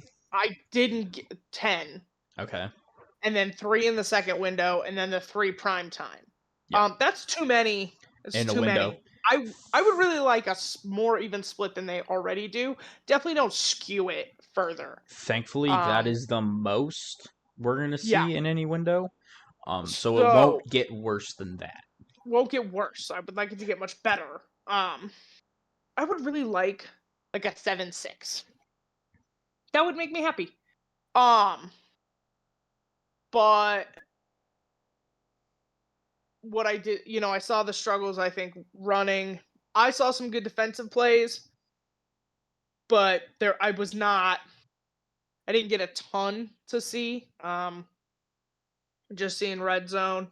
I do remember the moment I texted you, because I had just gotten home from work, turned red zone on. So when I travel from work to home, I do have it in my ear, like I know what's happening, but I'm not seeing Anything? anything. And so that really requires knowing players' names. But I get home, and along the bottom is Jerome Baker left the game, and they're talking about Justin Jefferson came off the field and somebody else, and I went, Brennan's having a really rough day because it was like half your fantasy and then a member of your team Yep. just done. Yep. It's Yep. like, Yep. are you okay? Thankfully, Seahawks won. I So, won my fantasy week, yeah, all three you of did. them. So Pacheco's injury, a little frustrating considering he was my best running back in one of the leagues, and now I have Zach Moss as my RB2 and Aaron Jones as my RB1. But I digress from fantasy. I just had to make the one change this week. Yeah. Thankfully, the Seahawks should be good. Going into next week, they play the Dolphins. We've already kind of talked about their QB situation. Well, we actually forgot to mention something. Would you I was like to going tell to. everybody how mad you were? So, obviously, they have Skylar Thompson, who's probably going to start against the Seahawks on Sunday. But they did sign Snoop Tyler Huntley, however you want to say it. Snoop Huntley, also known as Tyler Huntley, former Baltimore Ravens quarterback, Pro Bowler, which I think is just the dumbest thing on the planet. But Only because nobody else was gonna go. It was, yeah, and he but was the only option the left. headline was I know, because technically he is. Dolphins sign Pro Bowl quarterback. There was It's nobody, like, the Pro Bowl has to make a selection. There was nobody left yeah. But yeah. So they signed that met the him to their criteria. active roster from the Baltimore Ravens practice squad. We were talking about it right after, not right after, but like Sunday, I believe, We talked or about was it Sunday Monday? night. Yep, Sunday night Sunday night. during the game, and we're like, because Tua's out, who do we think? Like, obviously you have Thompson, but who's else can be on that team? Because they didn't have a third quarterback that we were like, that's who you're backing up with, Yeah. and we were throwing out names, And and I was I like, had floated out Tyson Bagent because I do think on the Bears roster, I think he has the potential to be a starter. let me clarify. McDaniel, We were thinking as a like true starting court, like if Tua yeah, had to retire. retire. Let's We were like, you will be the like starter moving future. forward. I threw out Tyson Bagent. I think he has a lot of potential to be a starting quarterback in the NFL. You give him an offensive head coach. He's a cold weather guy. I thought that would be great. Yeah. Someone said, I understood the Ryan take. Ryan Tannehill because he's Ryan been there. Tannehill's out there. This one makes sense for this year alone. Ryan Tannehill did just as like this year veteran guy can probably win you some games, keep you in that playoff contention until Tua hope maybe comes back. Like who knows? And then A I threw it out there. potential, hold on, a potential long-term option, which I didn't hate the take, was Zach Wilson. Yeah. Because he's familiar with the division. You give him an offensive head coach. I really do not think we can hold people that play for the Jets accountable for what happens. I'm going to be honest with you. I'm not saying that Zach Wilson is a superstar, but maybe it's not all on him. But we're starting to see something. We're starting to see a trend here. Yeah. So, And then because we'll talk about Darnold. We'll come back to that. Yeah. And then you threw out a name. I then mentioned, I was like, who's a guy you could go out and get for free without trading? And Because understand, obviously, Bagent, you have to this trade is for. Wilson, you had to trade for. And this is Sunday. Sunday night, nobody had done anything. And Brendan says this. I was like, who's a guy you can go out there and maybe poach off a practice squad or as a standing free agent? And I was like, Garoppolo, no. 'Cause I forgot he was with the Rams and he was suspended.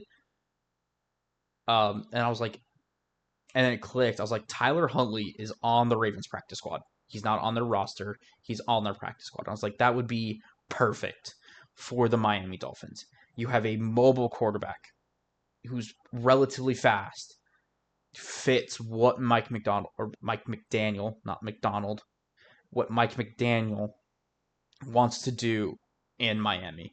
Has a good arm, mobile, can pretty much do what you need to do, and would fit Miami's culture of being kind of fast, kind of willing to play a little more aggressive.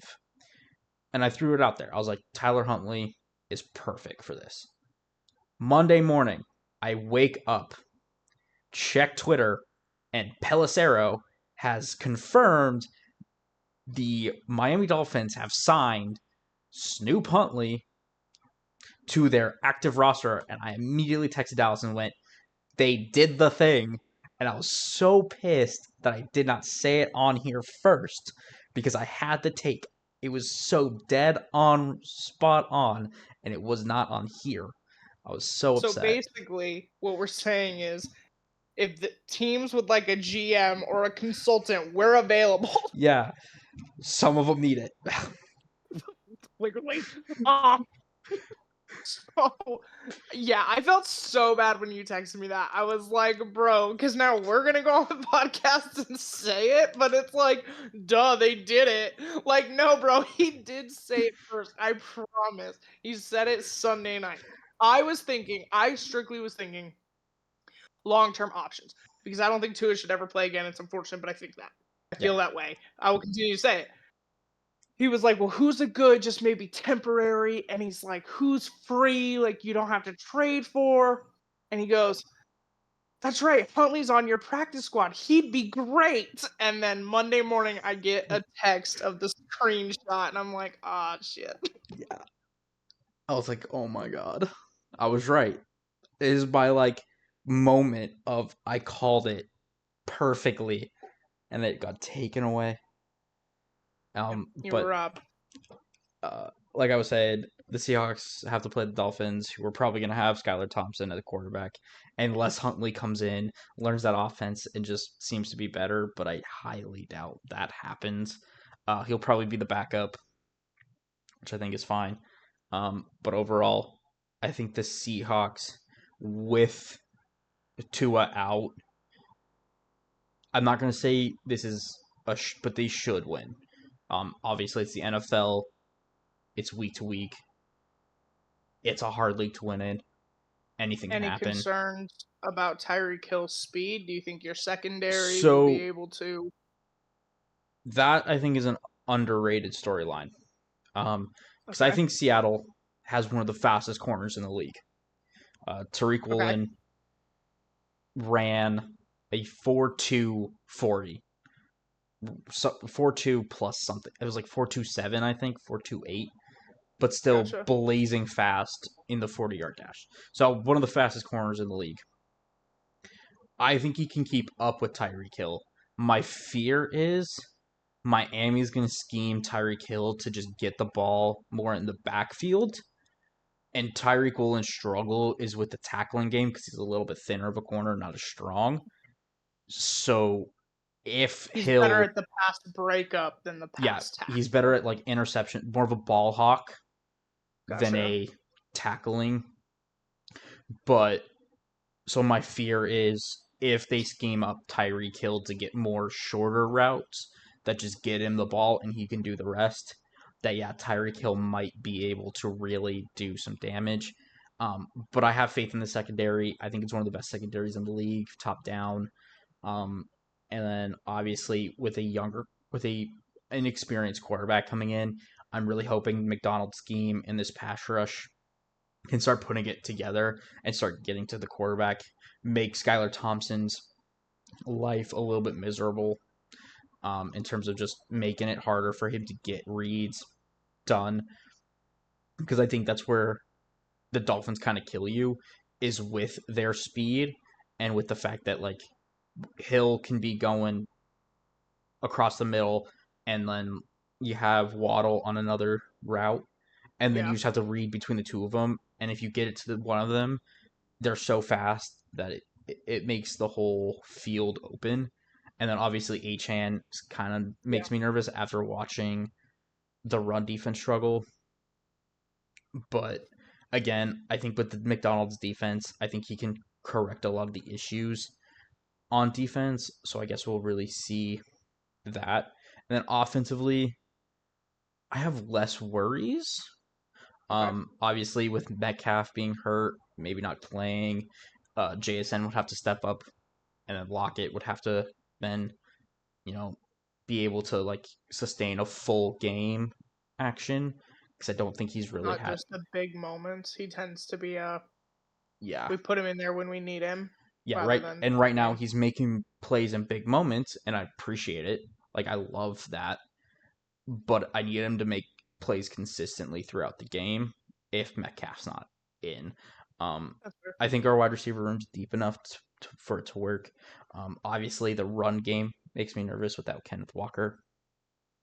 I think Charbonnet's a good running back, and I think he can be better. Um, the Dolphins don't have the best pass rush. Obviously, you have Jalen Phillips, who I think is really good, but you're starting like that's about it for people I can name. Without Christian Wilkins, without Bradley Chubb, Yeah. obviously their linebackers are okay with someone that the Most Seahawks great know. pass rushers work in tandem with another.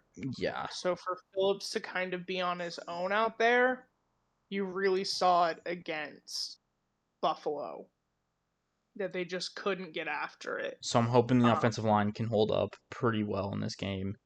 Um, and if and the way Geno Smith's been playing, like obviously I don't think he's been as good as like Derek Carr this year or Darnold even, but I think he's definitely been up there as one of the better quarterbacks this year. sorry.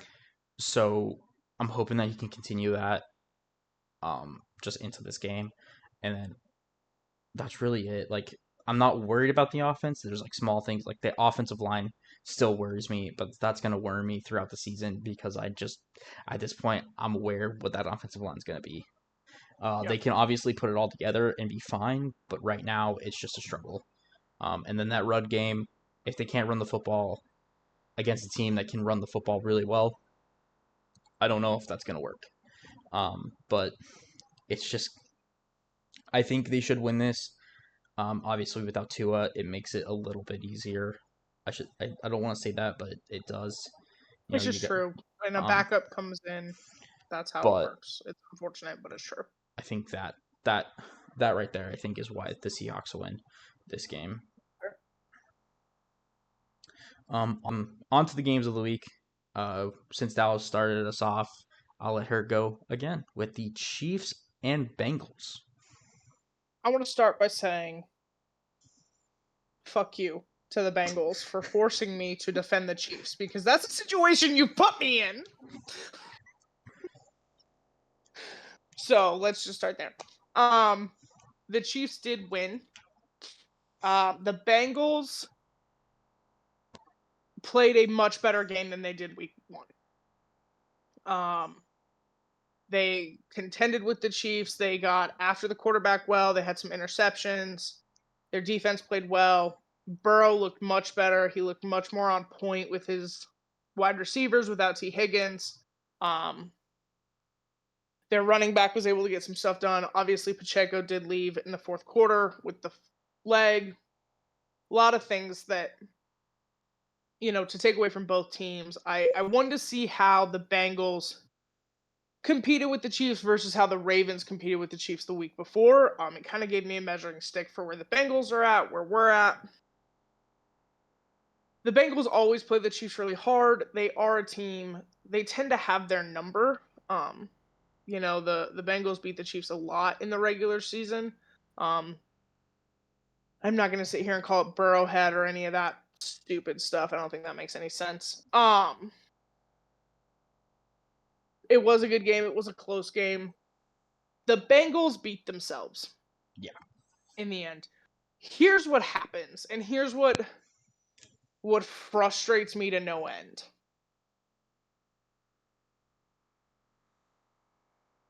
It was a pass interference. It was blatant pass interference. It was the right call. It was the right everything. So everybody out there screaming that it wasn't, you're wrong. You're wrong. This is the definition of pass interference. Here's the problem with the Chiefs. Sometimes I can agree that maybe they get calls, others don't. I felt that way this past week watching Ravens Raiders. I was like, maybe if that was Patrick Mahomes, that call would have came down. Whatever. That's the point. The problem with the Chiefs is the same problem that Tom Brady had.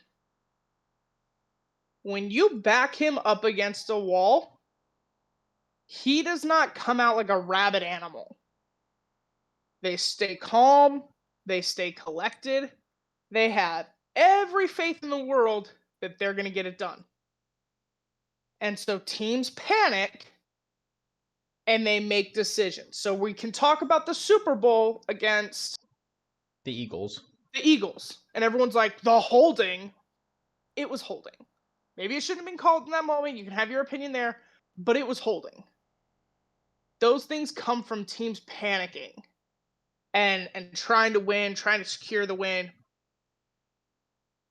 But the only quarterback better at capitalizing on someone else's mistakes because he knows you're going to panic and he won't is Tom Brady. Tom Brady threw pick sixes in Super Bowls and went, it's okay. Tom Brady was down 28-3 to the Atlanta Falcons and went, it's okay. He throws shit on the sideline and we yell and we cuss and we do all these things and he hits that field and there's not a calmer person. He just does what he's going to do and he lets you make those mistakes. Patrick Mahomes is the same way. Yeah. He comes off that field down 2 points and he goes, hey, you will fuck it up. They did. I'm not saying that maybe you shouldn't have committed the PI because it was a great ball to Rice. He probably would have caught it and ran it anyway. My fantasy would have appreciated that, so also screw you there. But they beat themselves. Yeah. With the and to be clear, the Chiefs were trying to lose, right? They at one point were it was 4th down and 15. And then you committed the PI. Like, you have to stay calm. If you don't stay calm, Patrick Mahomes will win. If you do not stay calm, Tom Brady will win another Super Bowl. It's just fact. That's just how it works out. I wish it didn't. Okay? I'm like any rational person. I would like the Chiefs to go away, but that's how it works out. Yeah. The one thing I did note, I want to be very clear with this next comparison. I'm not talking about in terms of capability. I think they get compared a lot. And in a dual sense of who's better, who's not. I'm not making any kind of statement in that regard. But every year, I feel like Kelsey looks more and more like Gronk at the end of his career. And kind of like Lockett looks. Mm-hmm. We're out there. We're here. But I don't want to do a whole ton. I'm old, I'm tired, and I fucking hurt. So if you don't need me, just let me be. Just leave me be.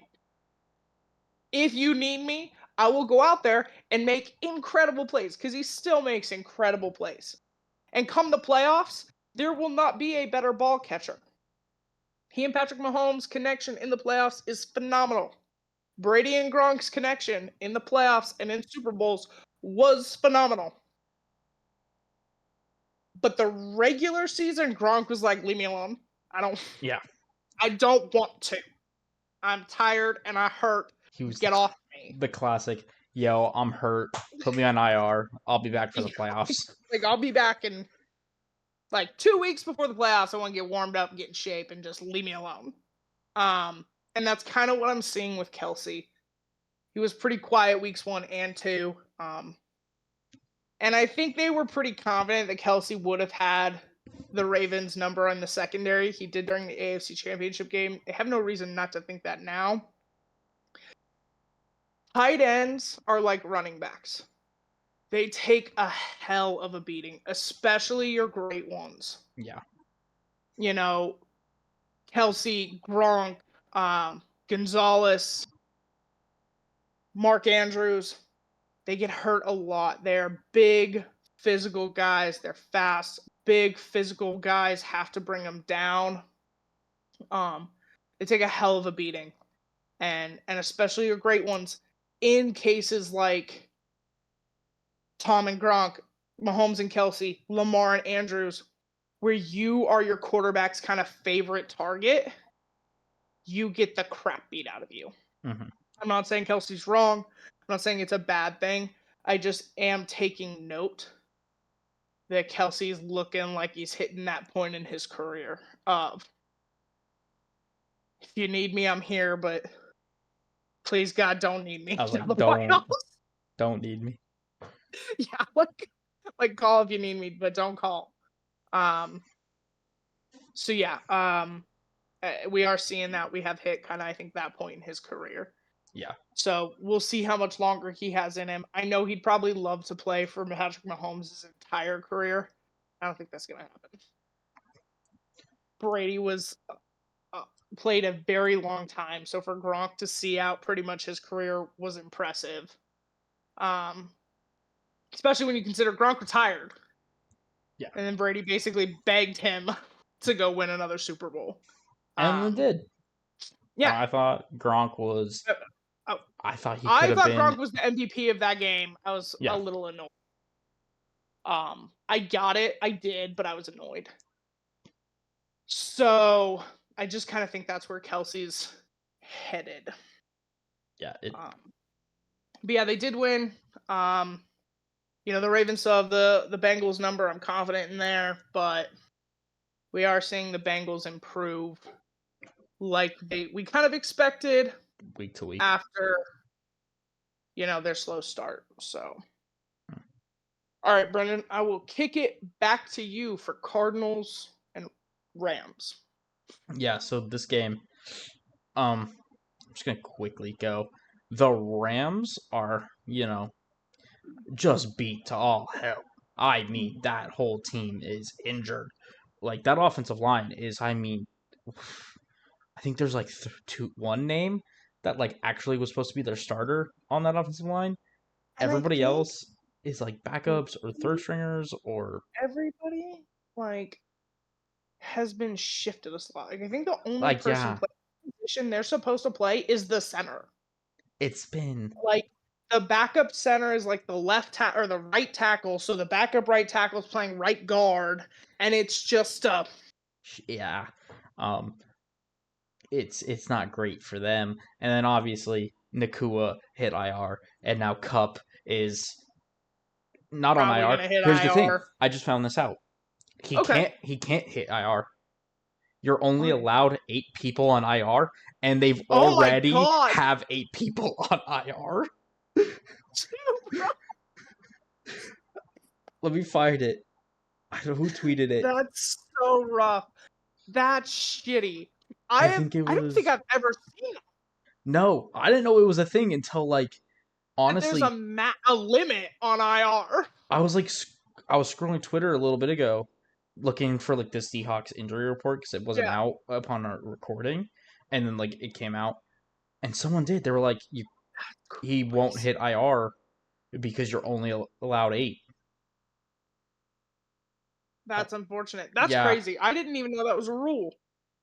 Oh, right here. It's it's Deepak Chona, the medical doctor. Yeah. He's the sports med analysis dude on Twitter that essentially just goes through and watches injuries happen and kind of gives his medical opinion on how long they'll be out, if there's any like dip in their Yeah.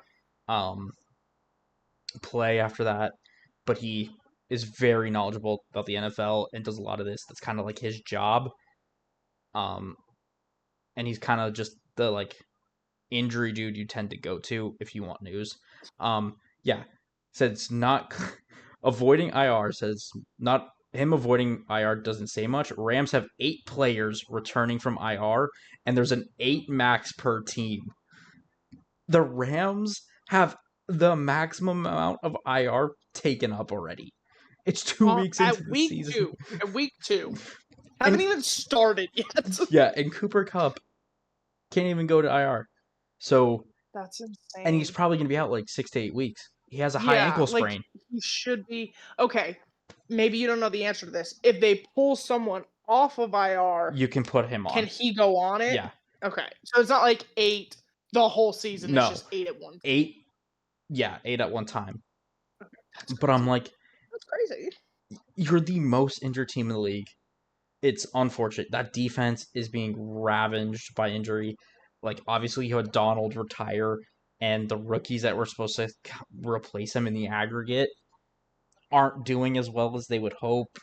It's unfortunately for the Rams, this season's turned into just a shit show. And I feel like there's always that one team in the NFL. Yeah. Like everyone deals with injuries. We tend not to allow for excuses like maybe if it's your quarterback, but there's always one a season that you're like This team, it like, could have been great, um and then you caught the injury bug yeah, you're and fucked. just because like I was pretty high on the Rams going into this season. I Yeah, thought they would do well. I think I had them in my Super Bowl contender tier. so And we didn't do division predictions, but for me, I was no, looking at the division and I was like, I think this is the year the 49ers finish second, and I actually had the Rams winning the NFC West. Um, that's not any clearly, I shouldn't say clearly not going to happen, but the likelihood that happens right now I mean that's rough because at this point you're probably looking at 6 weeks without some of your till you're best back players. to full strength. And then what kind of shape are those guys going to be in? So it's week like 8 to 10, and You can't. that's Too little, not too good late. enough to try and make the playoffs. Maybe you take a wild card spot, But but the it's AFC is so a difficult. really hard to have a losing record or a barely above 500. That's really hard to crack into in Yeah, this it's conference. In the NFC is a little easier. so Or they are maybe in the NFC. yeah. So they might be able Yeah. to, So they might be able to, especially but if the Jets keep playing like they are. they're also in the AFC, lady. Come on, Oh my god, what is wrong with me today? I don't know.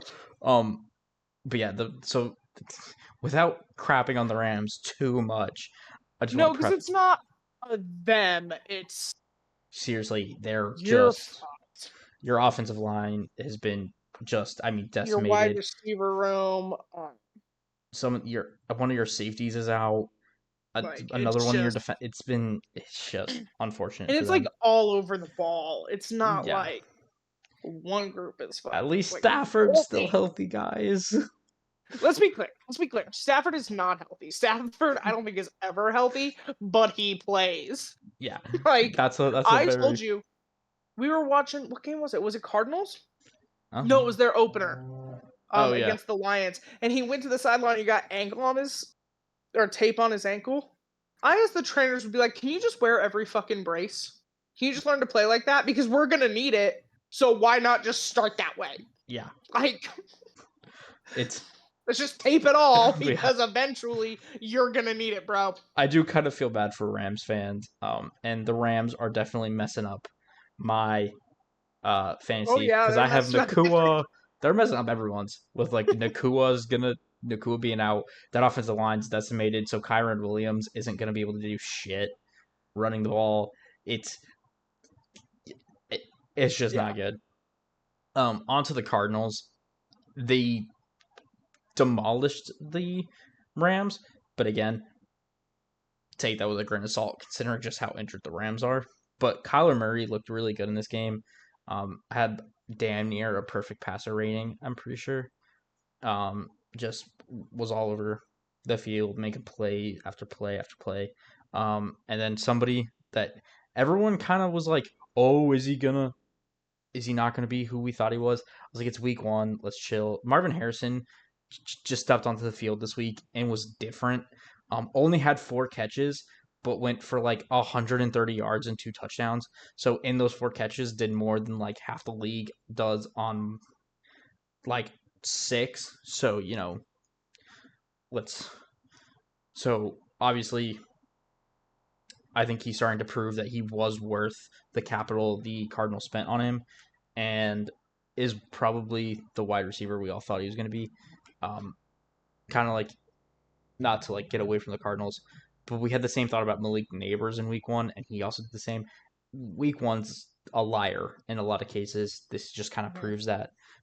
Harrison looks good. So I'm kind of not happy for the Cardinals because they're in my division, but sure. Other than that, their defense I still think struggles. Um, giving up 19 points to that decimated of a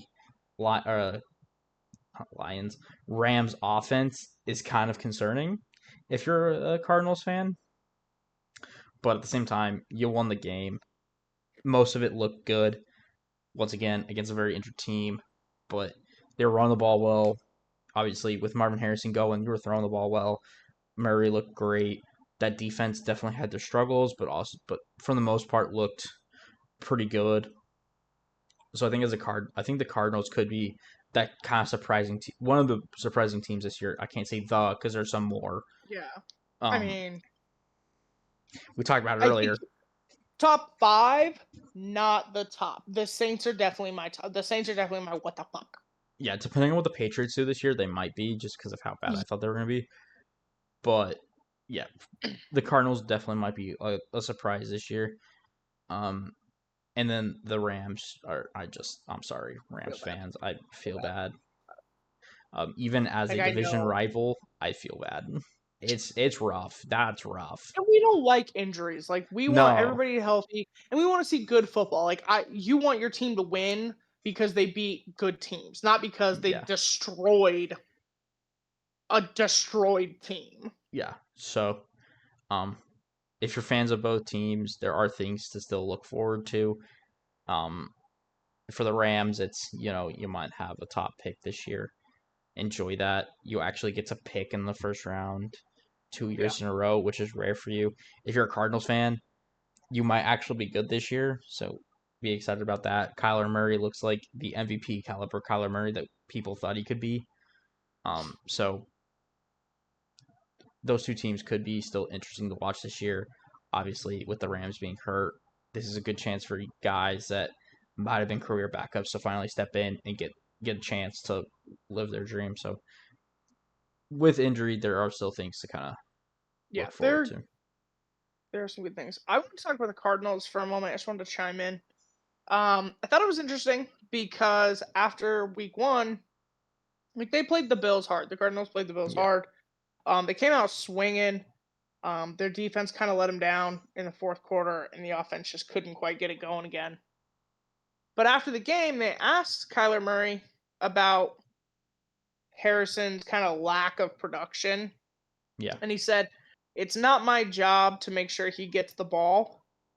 Um, one, it's only your job.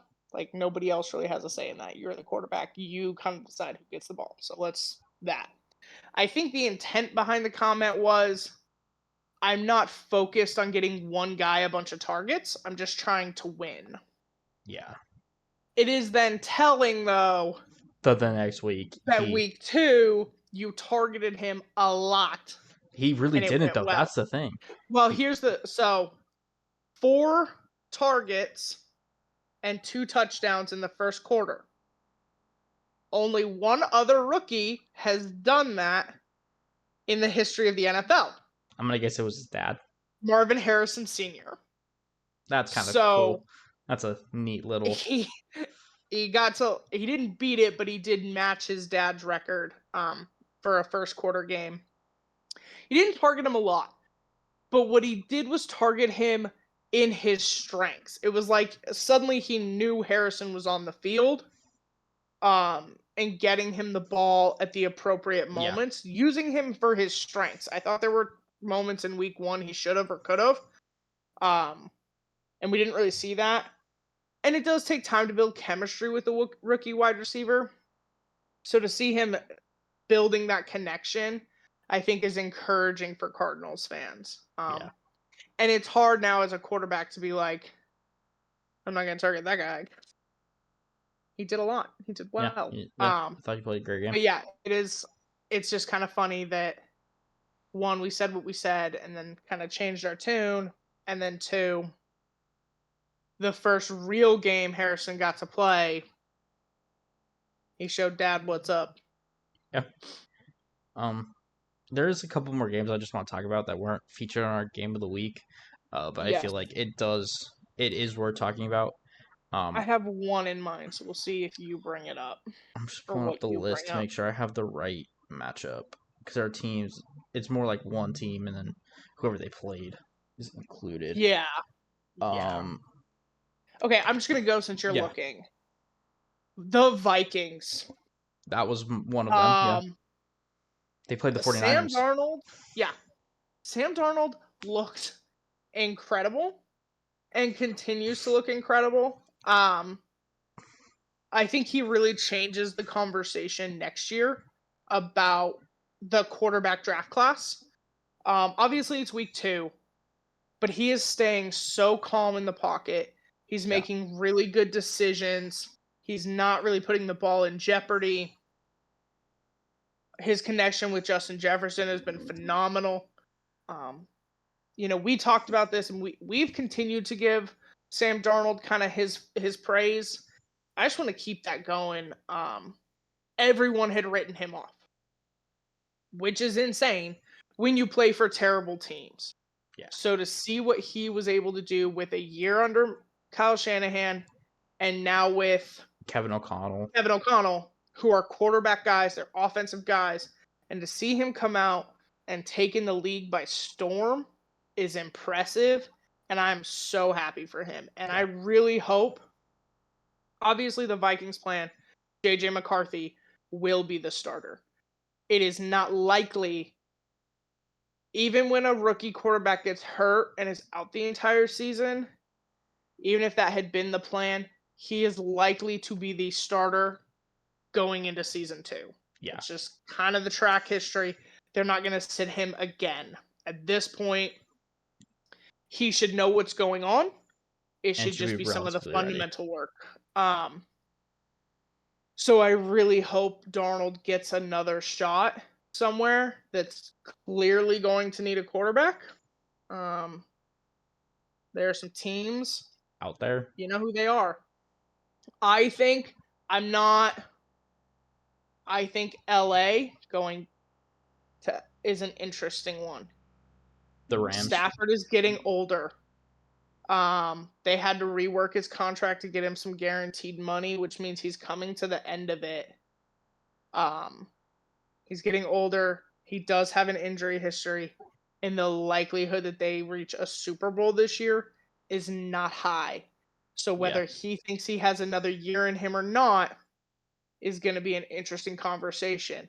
And McVay and Darnold could be a really dangerous combination. Obviously, the Giants, the Raiders, there are several teams out there, hmm but I think he will, and I think he's earned that. another starting job. Now, obviously, he has to keep it up through the whole season, but Yeah, through as the of first two, right now, yeah. I mean, you kind of tore apart the 49ers defense with a Bosa and a Warner. Like, What are we doing? that's not easy to do. Um, the game I wanted to talk about. What are the games? And we kind of mentioned it earlier. I kind of wanted to talk Packers Colts. Um, Kind of a random game, but I thought this one was really interesting to me because you have Malik Willis win. And I think Mike LaFleur, the coach for the Green Bay Packers, deserves. Uh, I think this could solidify him as one of the best head coaches in the league, in my opinion, because you saw it. You have Jordan Love, who's more of a pocket guy, can scramble if necessary, but that's not his strength. You have a game plan all through training camp dedicated to that kind of player. He gets hurt, shitty situation, and you have someone that's not even kind of the same, who's Malik No. Willis, who has an arm and very mobile, lacks decision making, lacks like good decision making ability. That's just because he's a younger guy, hasn't played a ton, but at the same time, that things you have to plan That's for who he is. That's what we saw. in That's a what we knew. week, knowing the guy for only because they got him at the end of training camp. hmm So I think it was on, August 28th is when they got so him. for less than a month, he's been on that team. And Mike LaFleur, in a week of knowing Matt he LaFleur. is it Matt? hmm Oh, Mike is somebody else in the league. I don't know, but I know There is a there are Mike a lot of LaFleur. Mikes, No, but there it's is Matt a Mike LaFleur. LaFleur, and I don't know where he is. Delete But he's you. Matt LaFleur deserves a ton of credit for building a game plan around Malik Willis's just abilities and his strengths while also minimizing his weakness. And it was brilliant, and it worked to perfection. They ran the ball well, the Packers did. Their defense looked good. And I think LaFleur is solidifying himself as one of the best coaches in the league. And then on the Colts side of things, I expected more because we talked about this during our QB ranking. I expected more out of this Shane Steichen coached Colts. I thought Shane Steichen was a good head coach based off last year. You had Minshew and you did well. Yeah. And I thought if Richardson was going to become this uber good, like he's uber talented, but he does have issues. I thought Steichen could get the best out of him. And it's still early in Richardson's career, but man, the lows are so low. Yeah.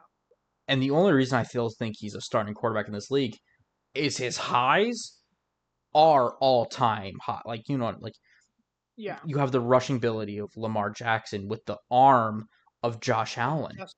Justin Herbert. Yeah, I think he has a better deep ball than Josh. but my Like, point being, like, you yeah, have the arm of a Herbert of a top Allen, tier quarterback. the rushing ability of a Lamar Jackson s quarterback, and then, but the issue is he doesn't have the decision making. He doesn't have the game knowledge, the game IQ. And I thought maybe a year on the sideline of like you get to just watch the Yeah. game and you get to absorb the playbook and you get to really understand what's happening. I thought maybe that would help. Like, obviously, nothing replaces game reps. Those are always going to be what you learn the most from. But I thought we'd see a significant improvement in his decision making and his ability to read the game, and we're not. It, we're just not. So So go ahead, and then I'll. the highs are like all world, but the lows are like college football D2 level. It's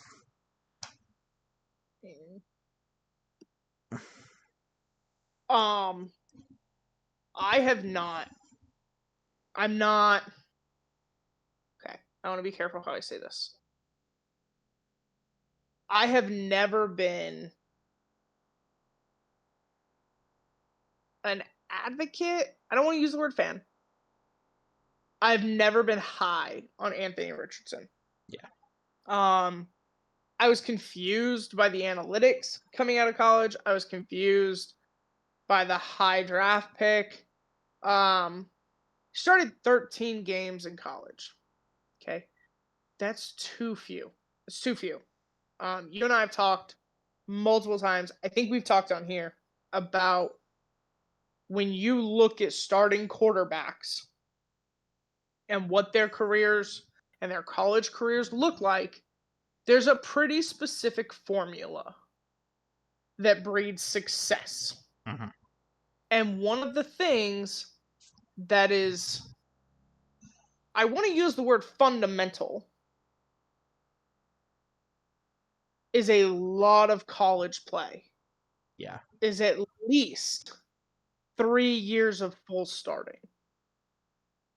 And most of your great ones, your top five right now, did great things with bad teams or mediocre teams. Yeah.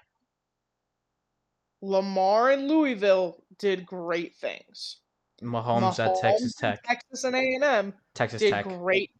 Oh, Texas Tech. I'm sorry. I apologize. Did great things.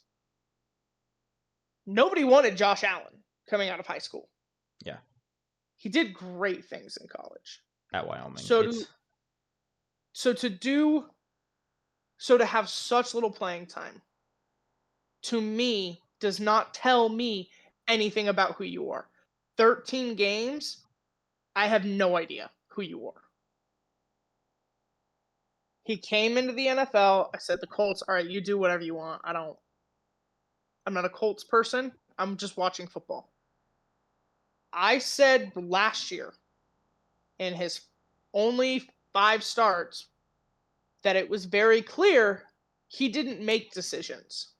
You couldn't see his decision making skills. He was very clearly told, this is the play, this is who you throw to. That's what he did. He took his first read and he made the throw. And if that read wasn't there, we got sacked and we got hurt. So not only have I not seen good decision making, I haven't seen an ability to even make decisions. Now, yes, the arm strength, phenomenal. Like that 65-yard pass, I was like, what the hell? He clearly is a dynamic runner. That's apparent. He has the juking of Lamar and the physicality of Josh Allen. It's incredible. You have to be able to do more. You have to be able to be a quarterback, and that requires your ability to make checks. That requires an understanding of the defense. make reads. That requires an IQ. They call it a football IQ and a quarterback IQ for a reason. And I am not convinced he has any foundation of those skills. Now, I'm not saying he can't learn them, but that's hard to do as a starter. Yeah. But when you draft someone that high, that's what you're drafting. So I really think he should have been like a Michael Penix kind of situation, or a late round pick of like, we're developing you. Or someone should have honestly told that boy, you need to sit your ass back down. Stay in college, get your reps, learn, and then come see us again. It's not like the NFL's going anywhere. Yeah. So it's just not. Yeah. But all of the praise in the world to Matt LaFleur, because that was crazy. That was incredible. Like you said, to see what he could do with a short notice game plan specifically tailored, because so often when backups come in, especially like the first week or two, you see like nobody would be shocked if when you play the Seahawks, if you see a game plan that's probably closer to Tua than Yeah. Skyler. That takes time. It's hard to build. So for him to have a tailored offense for somebody he's known less than a month, you haven't seen a ton of, because he didn't play a lot with the Titans. He didn't have a ton of reps in college. Like, you don't know him very. To have a solid game plan and then win was crazy. Yeah. That was incredible. I just wanted to give a huge That's shout out like to him. coach of the year shit right there. That's what that is. Yeah. I want to give a shout out to Baker Mayfield and the Bucks. That was my other one. Because Aiden Hutchinson tried to fuck you up. He had a sack record he was chasing, and he tried his hardest to get it, and your O-line tried very hard to let him have it. Yeah, But Baker, to his credit, is just a dog. He does not give up. He does not care. He fights through the sack. He fights for every moment. And the Bucks offense just kept rolling. The Lions have some problems offensively. They're struggling to get the ball out. That's true. The Bucks defense did play well, but when you get sacked 4.5 times, by like one that's a guy. yeah, by one guy, it's a lot. It's hard to do. It's hard to rally and keep rallying. And Baker was like, I don't give a shit. And like, I feel like if I got sacked 4.5 times by the one guy, Oh if my I god. saw him coming around that edge, I'd just be like, go away. balls on the ground, Just get rid of the ball. and then I'm taking 3 Um, steps back and going, yeah, I'd be like, hit don't me do it, now. bro. I mean, hit me now. It's a penalty. But like for all of the doubt and all the criticism that's come Baker's way, last year everyone was like, maybe it's a fluke, maybe it's you're fighting for your job. Yeah. So to see him come out, be 2-0 and playing really well is so encouraging for him. That I'm proud of. Yeah. Okay, I want to do a shocker. I want to do just one. You Okay. cannot pick the Saints or the Patriots. A team that lost or like a what the fuck, because we're giving everybody their flowers, Oh, but like let's do the reverse. a team Like that lost that I was like, who needs to pull their heads out of their asses? and I can't choose who. You cannot pick the Patriots or I just have to I pick said the someone. Saints, but like you have to pick a team that lost that needs to figure their crap out. I'm between two here. Okay. Or you can even pick a team that won, but like they look like shit. I'm between two.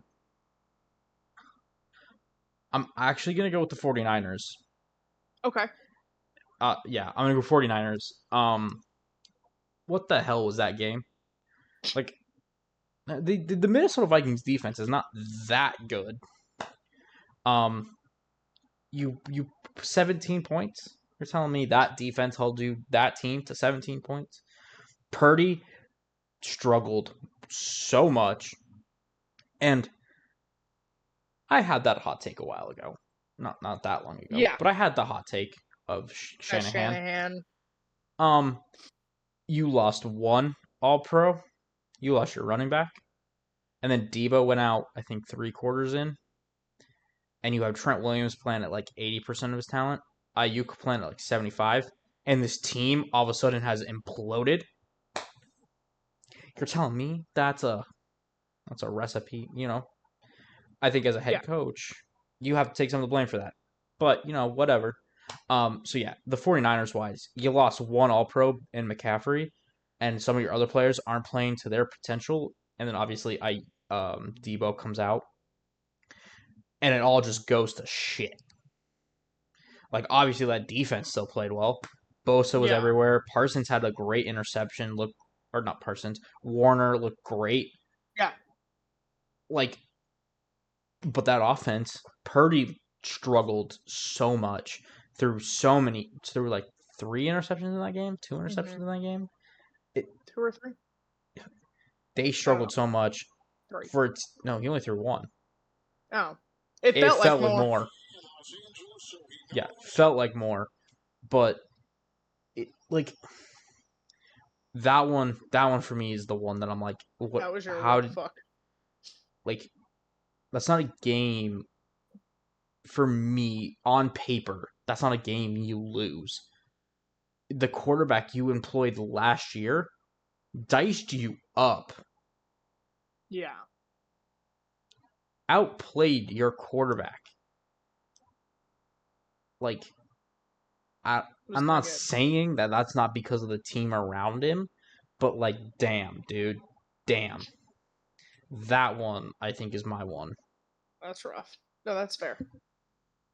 I was picking. I had a couple options. Or I had a couple. I was between two. And I will tell you my other one. I was gonna. After I get through this, I picked the Titans. Okay. The Jets did not play well. Let's be very clear. No, The Jets did not play well. Aaron Rodgers did not play well. The defense wasn't great. It was this elite defense that we keep hearing we're gonna see. Aaron Rodgers didn't look like MVP Aaron Rodgers of old. It was rough. I feel like the Titans play a really solid, like 3.5 quarters, 3 quarters of football. And then Levis decides at some point, that we don't know what we're doing anymore. I don't know if we panic. I don't know if you're like, oh, 17 points isn't enough. I have to force it. I don't know. I don't know what's happening.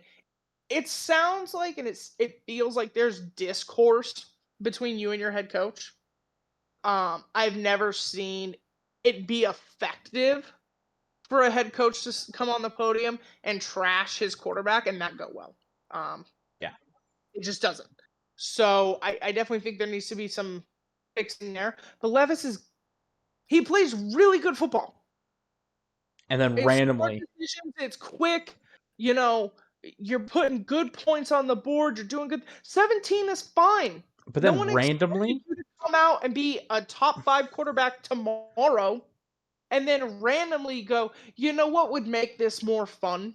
or just give If it I to threw them. a pick six for no reason. And like, it's not even when they're losing. Like in the game Yeah, last they're week, they were typically winning. winning.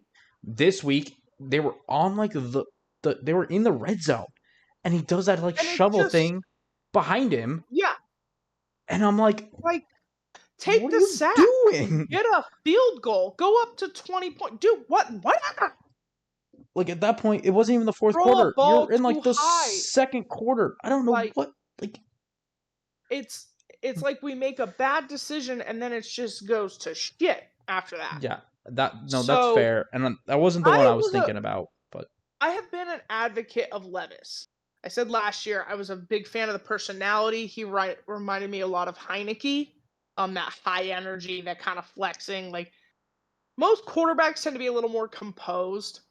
So I kind of like the ones that are like, fuck you in your face. I think it's fun. But you've got to make better decisions.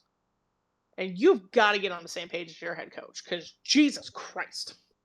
yeah, that My second option was the Giants. okay. That was not my Was second. my potential. I chose not to do a rookie quarterback. Um, the rookies are having their own journey right now, is what I'd like to call it. Because none of them are playing awesome. Yeah. I think Williams spent more time on his back than on his feet against the Texans. Mm-hmm. 7 sacks. That's pretty rough. That's pretty hard to. Mm-hmm. The Broncos, My second. Knicks, I think needs to be allowed to. I think you need to open up the playbook. If I'm being perfectly honest with you, Yeah. I think you saw this with Jordan Love. Like when you start a new quarterback, you tend to use like half the playbook. It's to get them acclimated. It's to build confidence. But When like, Matt LaFleur opened the playbook, Love played much better. I think if you open the playbook and you let Knicks run a little bit, let him be who he was. let him be who he is, I think you will get way more out of him than you are. I understand that TJ Watt is scary. And that's a hard one to contend with, especially as a rookie quarterback. But I think they need to open up that playbook for him. You know, the interceptions are wildly uncharacteristic. Mm-hmm. You got to make some changes there. Yeah. But yeah, it was the Titans for Mine. me. I can't get past the fucking what for no reason. Yeah. For no reason. My second what the fuck that was between was the Cowboys. Oh my god, yeah, that's fair. Yeah. I was Cuz like I didn't pick them what happened? because of how good the Saints had been playing in a way, but Yeah. at the same time, and like I thought the 49ers losing that game had a much different story to it. But for the Cowboys to lose that game the way they did, I was like, oh my god. Well, because it's so easy to week one be like, okay, it's week one and it's the Panthers. Like any team could have hung 40 points. It's easy to have that mentality. For you to go and do the same thing to the Cowboys, who just paid their quarterback, who just paid their star wide receiver, whose head coach is probably losing his job at the end of this season, Yeah, like that's crazy. yeah. Because coach, let's be clear, losses that with that high of a margin lose coaches their job. Hmm. Brandon Staley was fired when he was last year for a reason. That happens. It happens often. So for your defense to allow that to happen is crazy. Crazy town. Yeah. So And it's like, what happened? yeah, that was my second. That's fair. That's a fair Yeah, and I statement. was very close to picking that one, but I did go with the 49ers. So So, any other thoughts on the week? on it, There are some teams we didn't talk about. Anything you feel like needs to be said? The world needs to hear it. not Here, really. hopefully first, but they beat us on the Huntley thing, so we'll see. Yeah, I got nothing. I feel like we talked about most of the things that I felt were like important. Well, then let's look ahead. Yeah. Who is your? Because obviously you play the Dolphins at 1:25 Yep. Pacific time, 4:25. Who's your pick of the week? What game are you keeping an eye on, So I could have gone a and why? couple. I could have gone a couple ways with this. I was between a couple. Um, I knew I wanted to pick. I think just a good game to watch. I think that should be self-explanatory. But I was between a couple. Like there was the Rams in San Francisco. Both are in my division, but I did that last week, so I feel like Yeah, that's a, that's that's a fair. that's a cop out. I feel like in a way. Um, Yeah, so this week I went for two teams that I just feel like are on the up right now. They're just playing good football. Um, both have good quarterbacks right now playing. And it just seems like they're on the up this season. I'm going with the Texans versus the Vikings for my damn, game of the week. That's uh, 10 that's a a.m. good game. Pacific, 1 Eastern. Really, I picked this game because again, I just think Stroud's playing really good football right now. Darnold's playing really good football right now. We're seeing a lot of just really good out of those two teams. Like their defenses have been playing pretty good. Their Yeah, receivers have all been like Nico Collins has been playing great. Justin Jefferson's been Justin Jefferson out yeah, there. Um, so for me, this one is like I just think this to me will be one of the more competitive, good games, and that's a kind of just I wanted that. For me, that was like what I picked this week is like what I actually think will be like the best game this week. that's fair. That's solid pick. What did you go with? Um, I really struggled. I was between two. Um, and it's hard because once I say it on here, I'm locked in, Yeah. and I'm still between two. All right. Maybe I'll talk myself into one, so maybe I'll take you through my thought process here. Okay. Both are in the 10 a.m. slot. All right. Um, Philly, New Orleans. Oh, okay. Okay. In theory, on paper, this will be the best defense that New Orleans has faced. Yeah. Um, they have a better run defense than the Cowboys do. So I kind of want to see how that plays out. If Kamara can still take off, how all that plays out. Um, but LA and Pittsburgh. Hmm. Okay. And I think that's going to be my game. Okay. Okay. LA's run game has been insane. Yeah. JK, Is back. I miss him. I miss him so much. He's injury prone. I do understand why the Ravens made the decision they did, especially with the O line problems I'm having this year.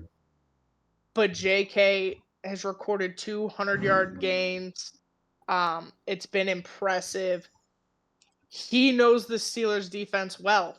He spent Yeah. all of his career up until now in Baltimore. He sees them twice a year. He knows JJ Watt. To see that happen in LA, I think that's going to be it. It's going to be LA Pittsburgh at 10 a.m. Just seeing how all that goes. The Chargers really are. I'm not trying to be bitter, but the Chargers are kind of right now who the Ravens want to be. Yeah. We have a good pass game, but we're run heavy and we play heavy defense. And knowing because that's who they are. That's who Harbaugh's are. Their dad was the same way. Um, I believe there's Jim's son will probably be the same way. That's just kind of what they do, and they do it really well. So I want to see how this team stacks up against Pittsburgh. I love JK.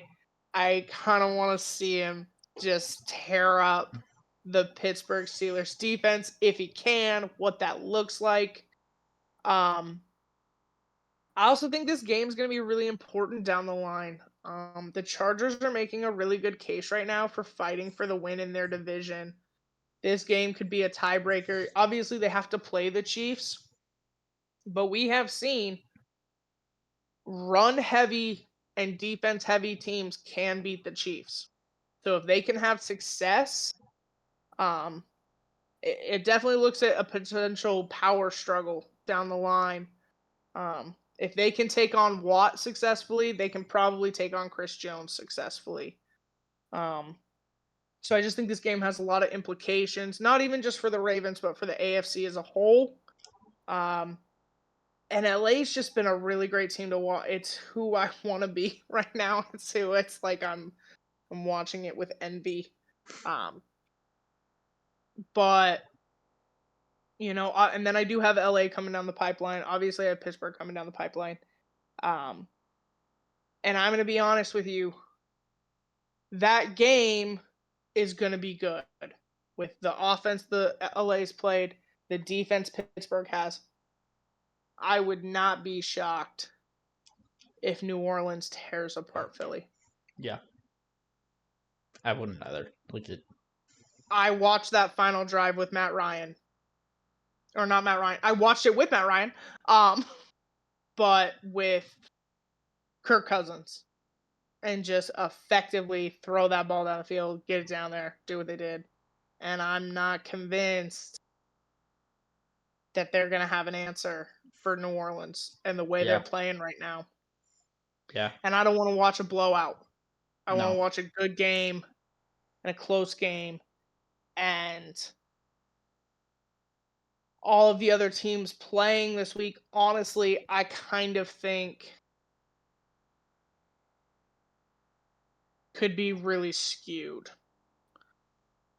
The one I think I'm going to find kind of interesting, I realize also, Chicago, Indianapolis. Like the 10 a.m. slot, I'm just really excited for. Fair. I'm annoyed that I'll be at work. I still watch it, it's still on, but last Sunday, customers had no respect for the fact that football was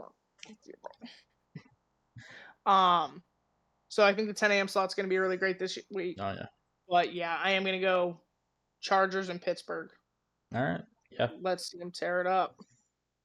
That's kind of where I thought you were gonna go, but yeah, should be a good game.